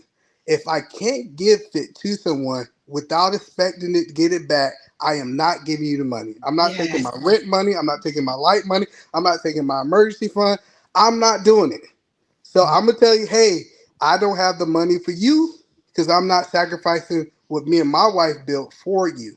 And I don't care who you is. And I think some people need to stop giving out loans. Just completely because ain't it crazy that only black people get zero interest loan? But everywhere else they gotta go, they gotta pay interest. If they go get $100, they gotta go pay some interest. So why would we not get nothing back for the money that we give out? So it's just a bad principle in my opinion. But that's just me. Some people can't live that way. Yeah. Yeah. Oh yeah, Nah, yeah. nah, it ain't just you. The answer is no, and it's always gonna be no. Don't ask me for shit because I'm gonna tell you no. A matter of fact, the moment you start to part your lips, I'm gonna be like, nope, nope. I don't give out money at all, and I tell people why. You don't know why? Because nobody gave me shit. Everything that I have, I earned it, and I worked my ass off when I was in the Air Force. I ate at that damn dining facility, that chow hall every day for $2, trying to save every little bit of money I had, so that Mm. I could build a portfolio. If I can be disciplined enough to do it, you can too. And I've had friends that come to me with that multi-level marketing and this and dude, come on, man, you got the brain for it, and no, or listen. There's a saying: if you can't manage 1,000, you can't manage 10,000. If you can't manage 10,000, you can't manage 100,000. If you can't manage 100,000, you can't manage 1,000,000. So I already know that if you can't manage the money that you are earning, you for damn sure can't manage the money that you asking me for. Mm. So Ooh, gentlemen, y'all are dropping some the gems. answer is always, Alicia, always no. Now, I had friends that have come to me and said, I know you don't give out money, but can you take a look at my business proposal? Can you take a look at my SWOT analysis? Okay, well now we talking. Let me talk to you. I want to start this event planning business, or I want to start this business, and here's the numbers, and this is an open market here in the DMV, and nobody's really doing it, and yada yada yada. And I have invested in friends. Got a buddy right now that just got a building that he wants to do events in. He's gonna have an event space. He's been wanting to do that for years, and I helped him. I'm a silent investor in that. Okay. But he had to come correct. And when I tell you he had to come correct, we had dinner. We had a business dinner, and he paid for it. So there's a proper way to do things. I completely agree with either man. We are the only community that gives out. The Jewish community would never give out 0% loan. Nobody. They mamas ain't giving their sons everything costs. There's a cost to everything. We're the only community that just hands out money like it's nothing without an expectation, and we got to stop doing that, or just stop handing out money. But I know that we won't, so let's find a better way to do it. There's a better way to do it, and you should be telling people, listen, this gonna cost you. I want 2.5%. I want 5%. I want whatever that number is. Because what I realize that if you tell somebody that you're expecting more money back than what you're giving them, typically they don't want the loan anymore. Mm-hmm. Yeah. Yeah. So, gentlemen, you all seem like you got it squared away now. But if you were in the position where you needed assistance from someone, would you turn to a family member or a friend, or would you go to an establishment like a bank or something of that nature? When I was broke in the military, I turned to a chief master sergeant who knew a lot more about the stock market than I did. And I just asked him for his time. Can you teach me? Because I didn't know anything about it. And to my surprise, he said yes. I don't think I would ever run to a family member and ask them for money. I didn't even ask for money growing up as a kid, Alicia. I had a job. Remember, I told you I lied to Blockbuster and told them I was older than what I actually was so I could work there. And they wasn't checking work permits, so I got away with it. Right? So I can't see me going to a family member and asking for money. But say, for instance, either man was my big cousin. I would go to him and ask him, hey, can you teach me how to do that?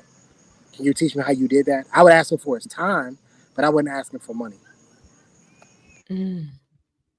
Yeah, I'm a little bit different on that.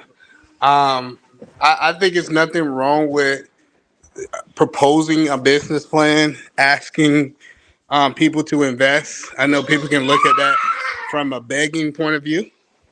I can see that definitely, but I'm not. I'm not too prideful. I'm not prideful to say that I can't ask anybody. Have I asked somebody for money? Not for personal expenses, but I have had family members invest in my business. Okay. Okay. Wow. All right. All right. Thank you, gentlemen. I love it.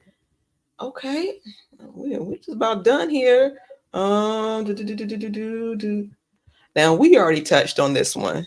We dove deep into it. But number 8, please, David. So you jump, I jump. Remember, this is you save, I save. So Remember? but while David switched to 8, and what I mean by that, because I want to just elaborate real quickly. I Please. went to my stepfather for $250. I think I was 13 years old, and I wanted to get a lawnmower. So he gave me the $250 to get the lawnmower, and he made me give him $300 back.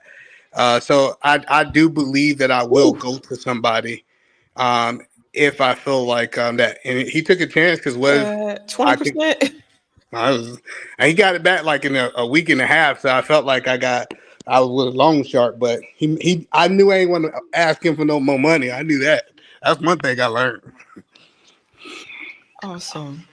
Awesome.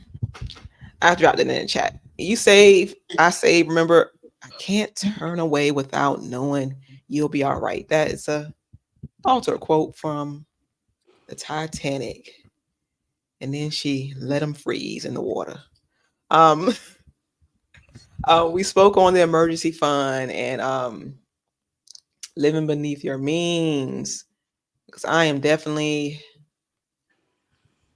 learning, and I still feel like I have a lot to learn. I like to think I'm quite frugal. Yes. So when we say savings, I know we speaking. I don't have emergency savings, but I do have an account that has more than 18 months of my thing. So I don't believe in having a savings account, but I do believe in having an account. I want to make that clear. So I'm not saying that you should have $200,000 sitting in a savings account. Whatever some people's expenses might not be that much over 18 months. Whatever the expensive is, I don't think you should have that amount idle and not working for you. But it should. Oh, that's what I was going to touch on. Okay, go ahead. Yes. Yes. I'm glad you brought that up. Trey mentioned investing. Other than the stock market, where else could someone invest to have that money grow? So it all depends on how risky you are. Let me say that first, because Risk tolerance. Okay. yes, yeah, because some people. So the difference between me is that I have residual income, right? So, for example, my check that I get from the Army is not gonna stop unless I die. And if they stop paying the veterans, we got a bigger problem. I know it can happen. Let me say that it can happen that the Army just say we ain't paying the veterans no more in this country, and I think we got bigger problems than we'll have some big problems if that happen, right? but a lot of my income is coming regardless if I work or not, as long as I'm alive, right? So I have a higher risk level than someone who's only dependent on a job. So I want to say that because if I give people advice, they be like, it doesn't apply for everybody. Let me say that. Okay. Okay. Awesome. Mm. To be quite honest, I don't give a damn where you put the money. Just put it somewhere. I'm just being honest. I'd rather for you to have the money, and the biggest Going issue, somewhere. the issue is to us trying to find somewhere for you to put it, than you not having the money, but you know where to put it. I think that would be backwards, right? Absolutely. Absolutely. Roth IRA, traditional IRA, CD, mutual fund, money market. I don't care. Health savings. I don't give a damn where you put it. I don't care where you put the money, right? But it's imperative that you have it, and it needs to be available to you when you need to be able to get to it if you need it. And Got it. that to me is far more important. This money here, it really isn't for you to go make money with. This is money for oh shit. That's what this is Mm-hmm. for, right? Now, Yeah, but if you're talking about you have some extra money, some other money that you want to invest, or maybe you've set aside some of your salary for investing. Well, that's a different beast that we can go down that road a little bit different because while risk tolerance is important, risk appetite is also important, right? What are you Okay. actually trying to do with this money, right? For me, I am a conservative investor, right? Now, when I was 22, I was an aggressive investor, right? Okay. But now that I'll be 40 in December, I'm not so aggressive anymore, right?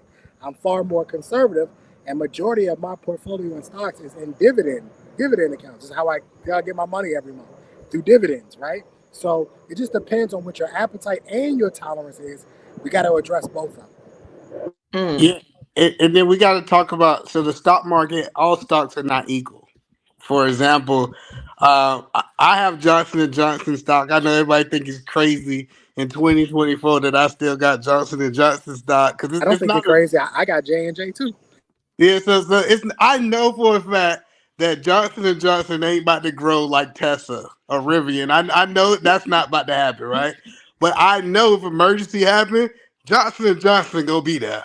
So if I had to sell my Johnson and Johnson stock, if I had to sell my Coca Cola stock, for example, I know it's gonna be there. So that's my mindset. Is The that world is on fire if you got to sell Coca-Cola.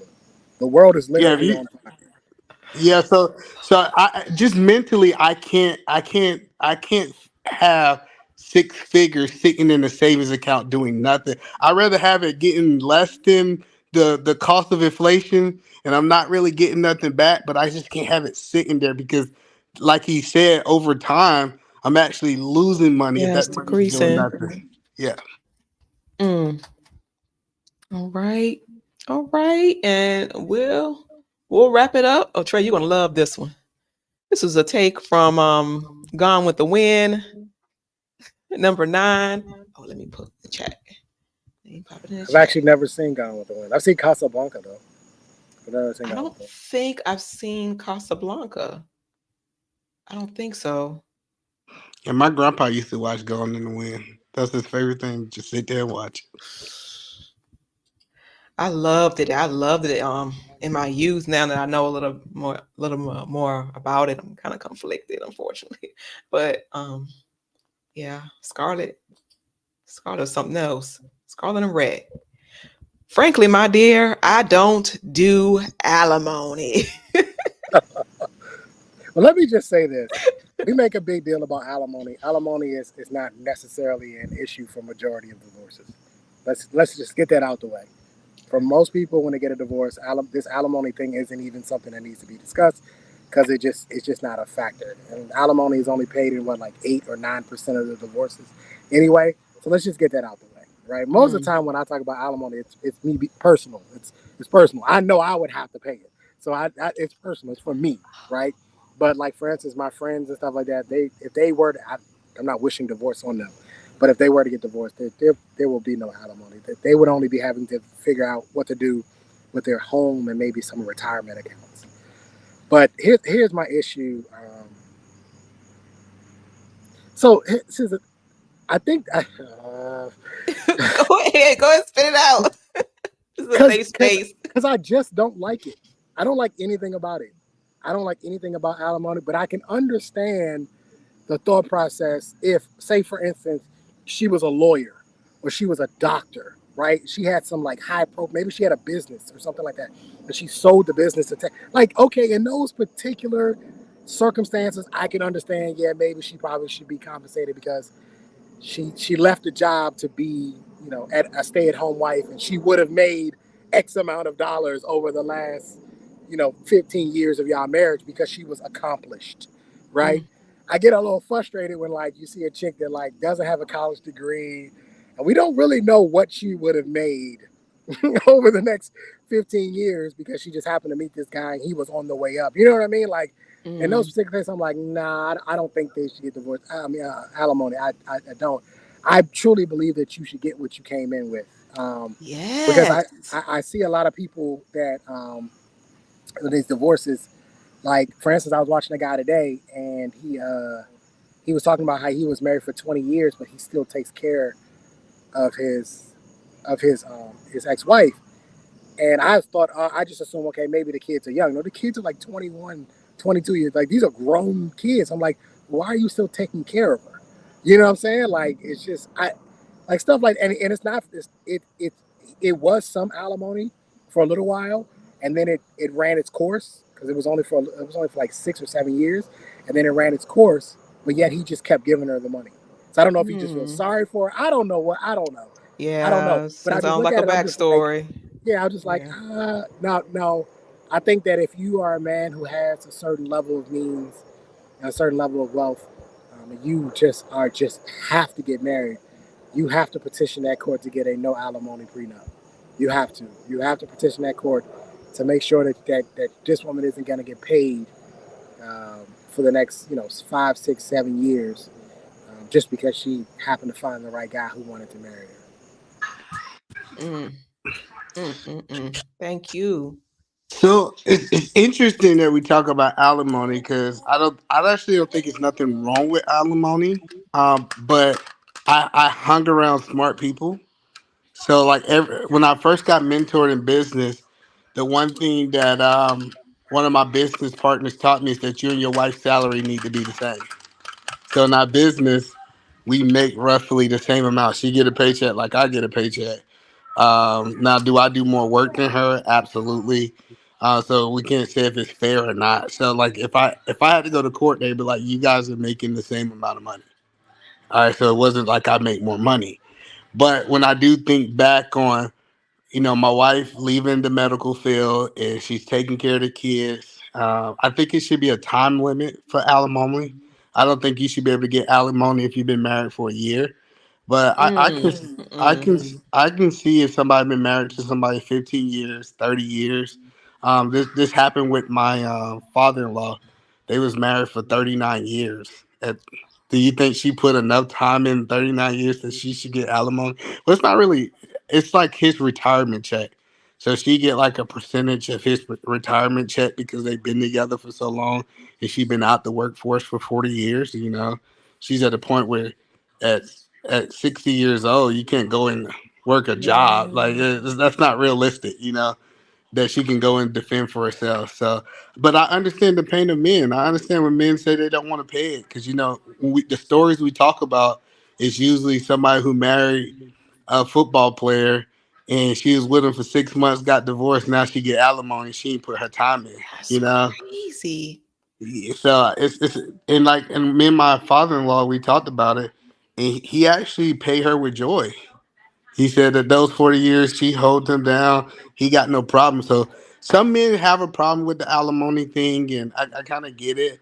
But I just really think that it's a situation by situation basis. That's what it really comes down to, because some people should pay it, some people don't. But how do you make a law that fits everybody? And I think that's the complex part about it. Yeah, you mentioned that, and I thought there was a time limit. Maybe it's just my Yeah, state. most states do it by half the time that you were married.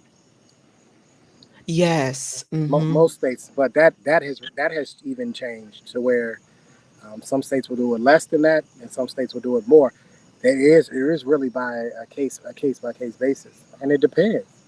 There was a divorce attorney who talked about, these types of women don't marry nurses, teachers, these and don't marry them because of, they'll get more alimony um, than the normal average, woman would get. Listen, at the end of the day, people are gonna do what they want to do. It's not I can't change. I'm not trying to change anybody's mind.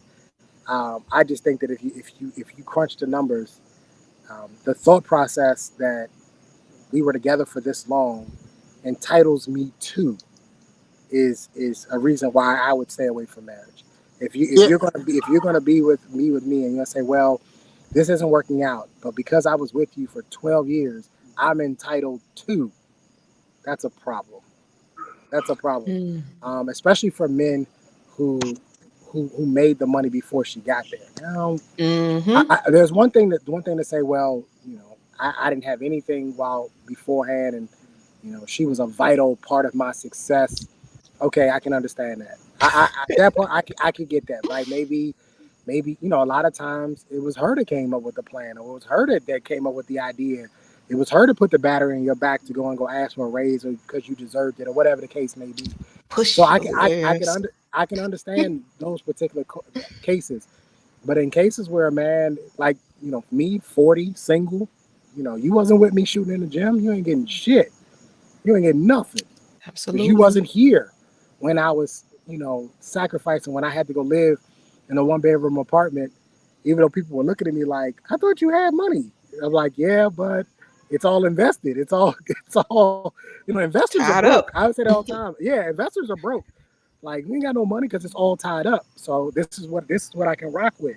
If she wasn't there with me in the 1 bedroom, she don't get to be there with me, in the bigger house. So, um, it's but just Trey, so Trey, if we take away all the money you made before, because I think that she shouldn't be entitled to nothing you made before her, right? It should be a prenup that said this is mine, and even her, if she got stuff before, that's hers, right? But what y'all built over that time, do you feel like she had any entitlement to that? what like built together. Yeah. So, like, say for example, your net worth was like $1 million, but when you got with her over the next 30 years, you built the network of $30 million. Let's say that you're entitled to your $1 million. Do you feel like she's entitled to any of that $29 million that she built over those 30 years? But it depends. I guess this is what the court system is for, right? It depends if it was something that she was intricate, and you know what I mean, like she was an integral part of it, right? But if my net worth was on that trajectory anyway, based on what I had already, the foundation I had already laid, I was Mm. already trending that way anyway, then no, I don't think she should get anything. But if this was something where this had nothing to do with the foundation I laid, this was a completely different venture that we did together, then yes, she should. Yeah, she would be entitled to something. Yeah, so well, I'm a little different on that part.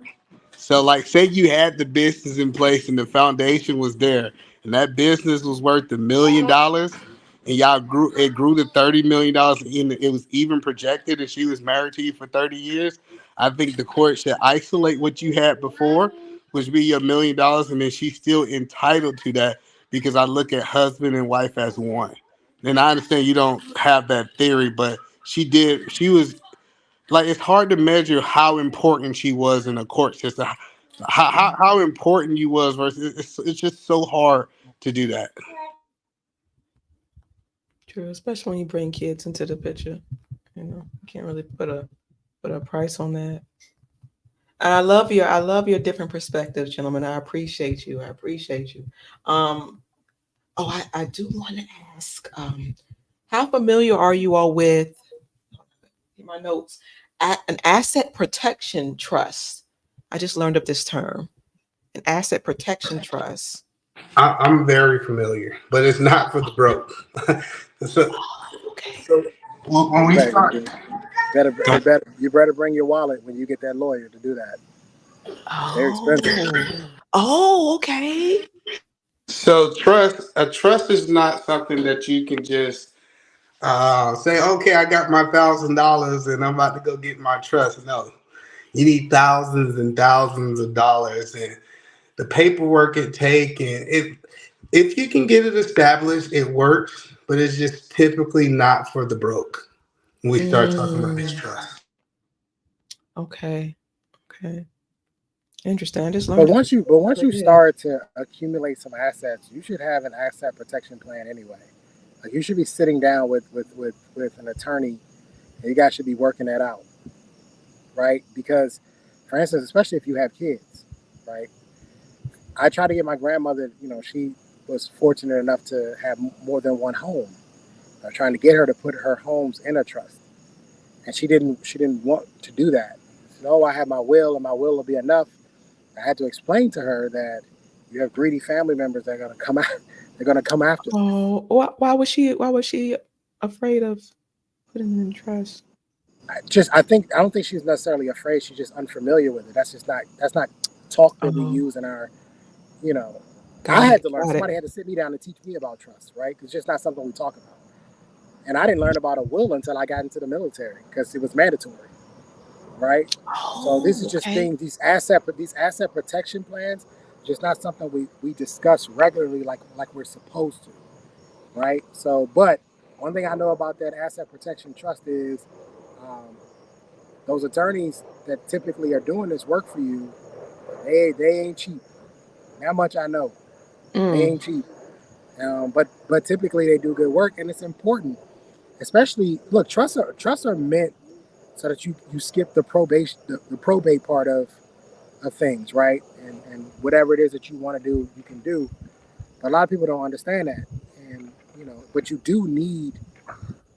do need a high level of assets. Like you can't just have a couple antique cars and say, "Oh, I'm gonna do this." Like you need to have some real legitimate assets that you would want to protect. And then, okay. and then trusts are not idiot proof. This is what people don't understand about trust. You got to make a trustee, and you put the wrong trustee. Guess what? That trust gonna be gone 2 generations from now. Bye bye bye. Mm, It's so hard because say you got to choose that I chose one of my daughters, and then my daughter chose one of their kids who happened to be Pookie. Guess what? oh no, Pookie. No, I'm just saying. I'm just telling you. It's people don't understand how hard it is to really do generation wealth. If you could did all the protective message, you could have put everything in the right place, and you have one person. You know what? We gonna sell it all, and there's Mm, nothing you can do about it because you gone. Yeah, you have no authority. Yep. Take the Aaron Hernandez case. He left money for his daughter in a trust, and the mama spent it all. They had to have a court. They had to have a court system get involved, basically to tell her you can't spend this money because the money was supposed to be used for the care of the child, and they come to find out she wasn't using it for that. So you could mm, absolutely leave that money to the wrong person. And if you're not specific about the details in which the way you want them to spend the money, this is why I laugh at like guys like Warren Buffett who have like billions and billions of dollars. I just read something today that said Warren Buffett has more treasury bills than more treasury notes than the actual treasury now. He has that much cash, which is kind of mm. crazy. But he also said he wasn't leaving anything to his kids, which I think is a lie. I think it's a farce. I think it's BS. But he has said he wasn't leaving anything to his kids. I think it's very important. This stuff can go up in smoke. You know how many times we would have to go to these evictions or something like that, or these the properties were being seized because uh, you know Lil Ray Ray didn't pay the property taxes on Big Mama's house after she passed away, so now the city is taking the house. Just it's sad. You see people work their entire lives to get just a little small slice of the pie, and then you see the family members come behind them and just literally just you know smoke it up, blow it up, Destroy whatever you it. can, Yeah. destroy it. It's sad to see. Ay, ay, ay. Wow. Okay. So it's Well, nothing. The moral of that story is nothing's idiot proof. It don't Right, matter. yeah. It don't right. matter. It don't matter how hard you do. It don't matter how much you calculate it.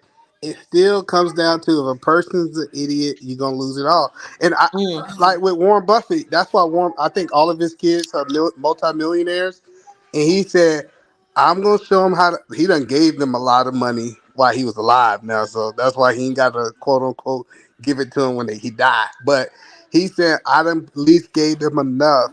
Where they should be good for the rest of their life. That's why I'm giving all my money to charity. So he said he giving it all to charity. So we gonna see. And then the charity ain't gonna do the right thing. They gonna blow it just like his kids. So I don't know the mindset on why, but hey, Yeah, I always laugh at Oh these charities. no. People think charities are not like businesses. They're businesses. like like somebody's running it. Like there's a founder or an organizer, a CEO, a director, like somebody getting paid around there. They have to pay a staff. And if I read this right, I have to double check, but I believe that the law is like they only got to spend like 5 to 10% of the money that they get on the actual cause annually. Like they don't actually have to Oh. spend all the money. They only have to spend like 5 to 10% of it Oh, that's on the crazy. actual cause. So you get a charity that makes $10 million a year. They only got to spend 10% of that on the actual cause. What do they do with what do they do with the other millions? well, but let's be fair. They said close to 40% goes towards the charity. Most charities. That's still too low. What 60%? 60% don't go to well, because you gotta understand that what they say is they got like employees, they got overhead, they got Yeah. lecturing, they got this, but you gotta understand that's how charity works. People gonna misuse money. Like it's still people. Nothing's idiot proof. I promise you. I learned that one thing is an idiot can mess up anything. You can matter of fact, it says do these 10 steps. This is how you make a cake, and an idiot can mess up a cake. They got the instruction. They got everything they need. They just the world is not idiot proof. We wish it was, but it's not. Mm. Because even like people who got trust, they say, "I'm not gonna give this to my child until they're 35," and it's locked up in the account. And guess what? They're still an idiot at 35, and they still did what you should have just gave it to them at 25 because you got the same results. Oh gosh. That's depressing. Okay. Well, thank you, gentlemen. That was my last talking point. Do you all have any final thoughts? Any other advice you'd like to give? This episode was gold. I've learned a lot. Hopefully, others have as well. Gentlemen. Well, yeah, I say it's multiple ways to skin a cat. One thing you're gonna learn about me and Trey, I don't think it ever been a panel that we haven't argued on. That's the truth, right? Let's put Okay. that out there. But you know what I'm saying? I think that he have created a level of success in his life. I believe that I'm doing okay. So it's not that each way is wrong or right. It's just we skinned our cats differently. So I'll leave with that. Thank you, E the Yeah, man. yeah. At the end of the day, reasonable minds will disagree.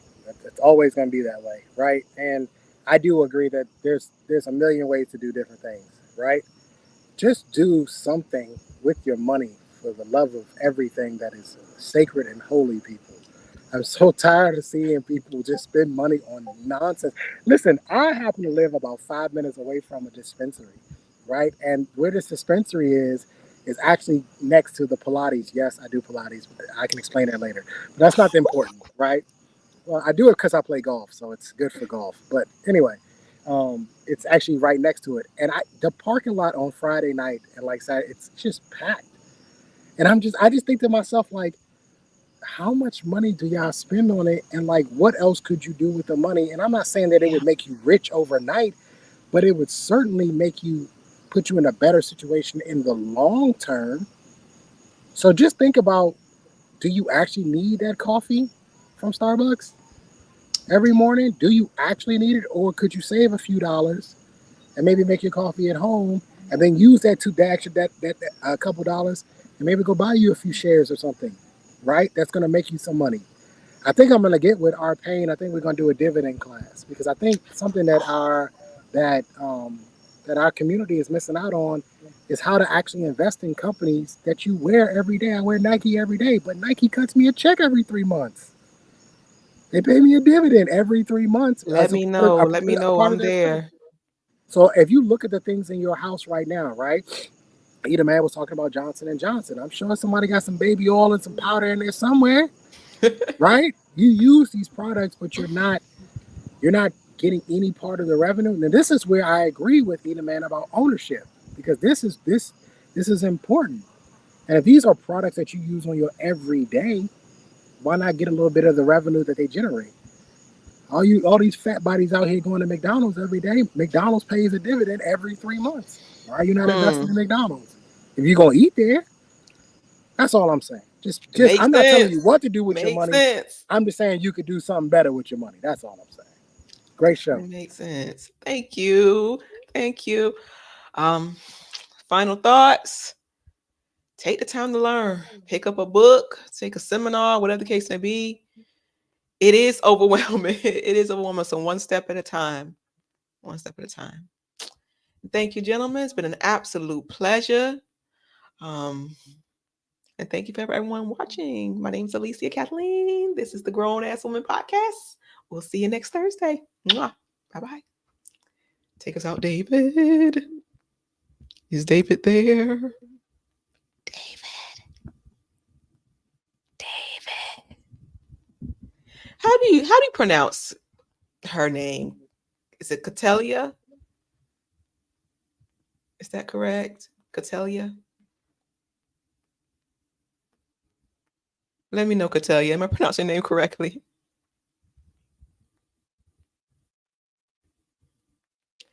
David, we're all done, my dear.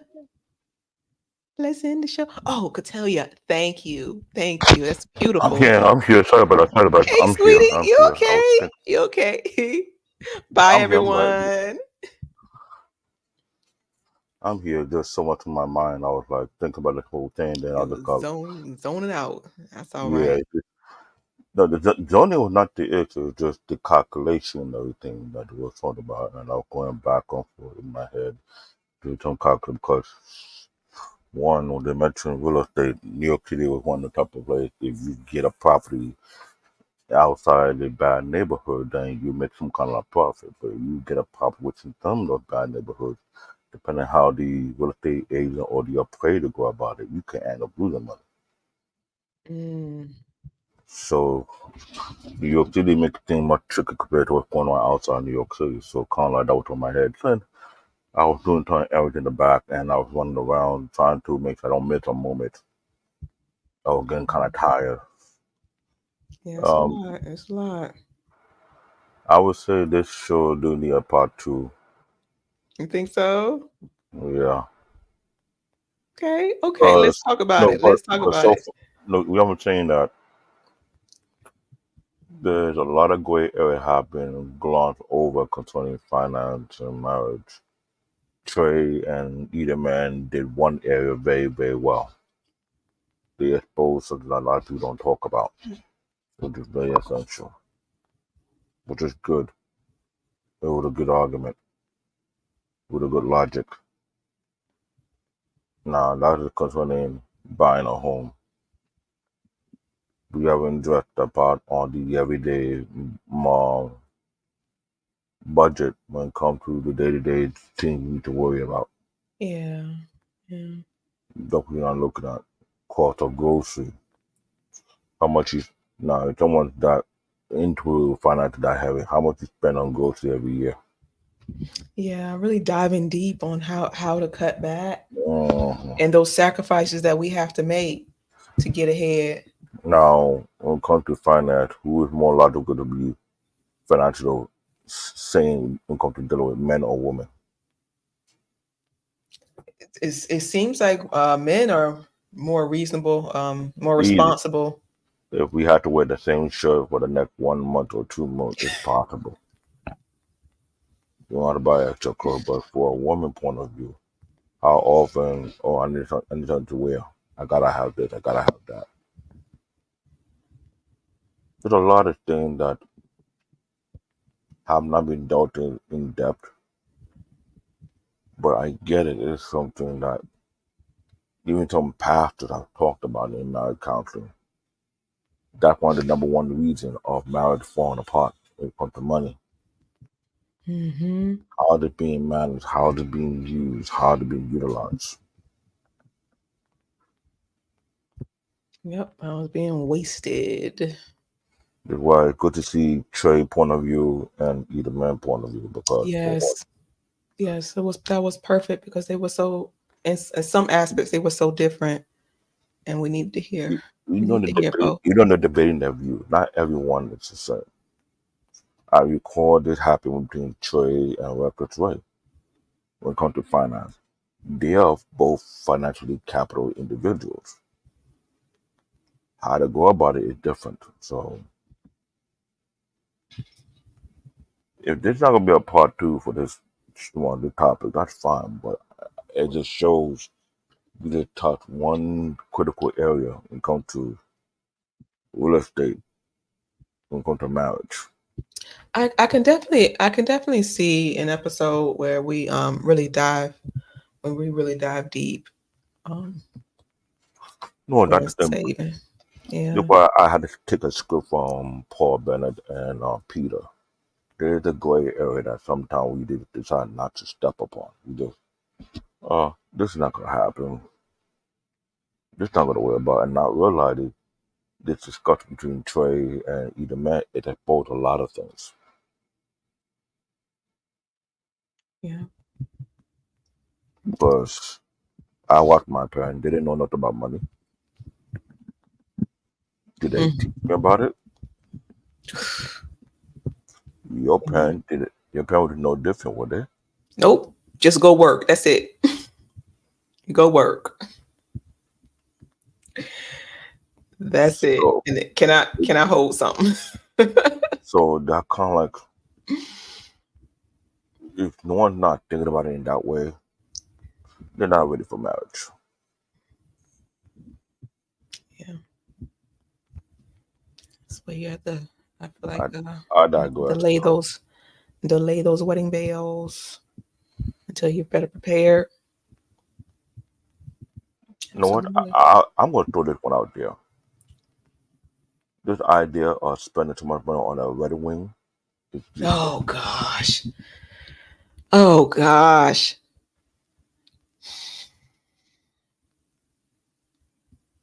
My thing was because we didn't, we didn't. Oh, let's end the show and we'll talk in the back chat. Have a good night, everyone. Thank you.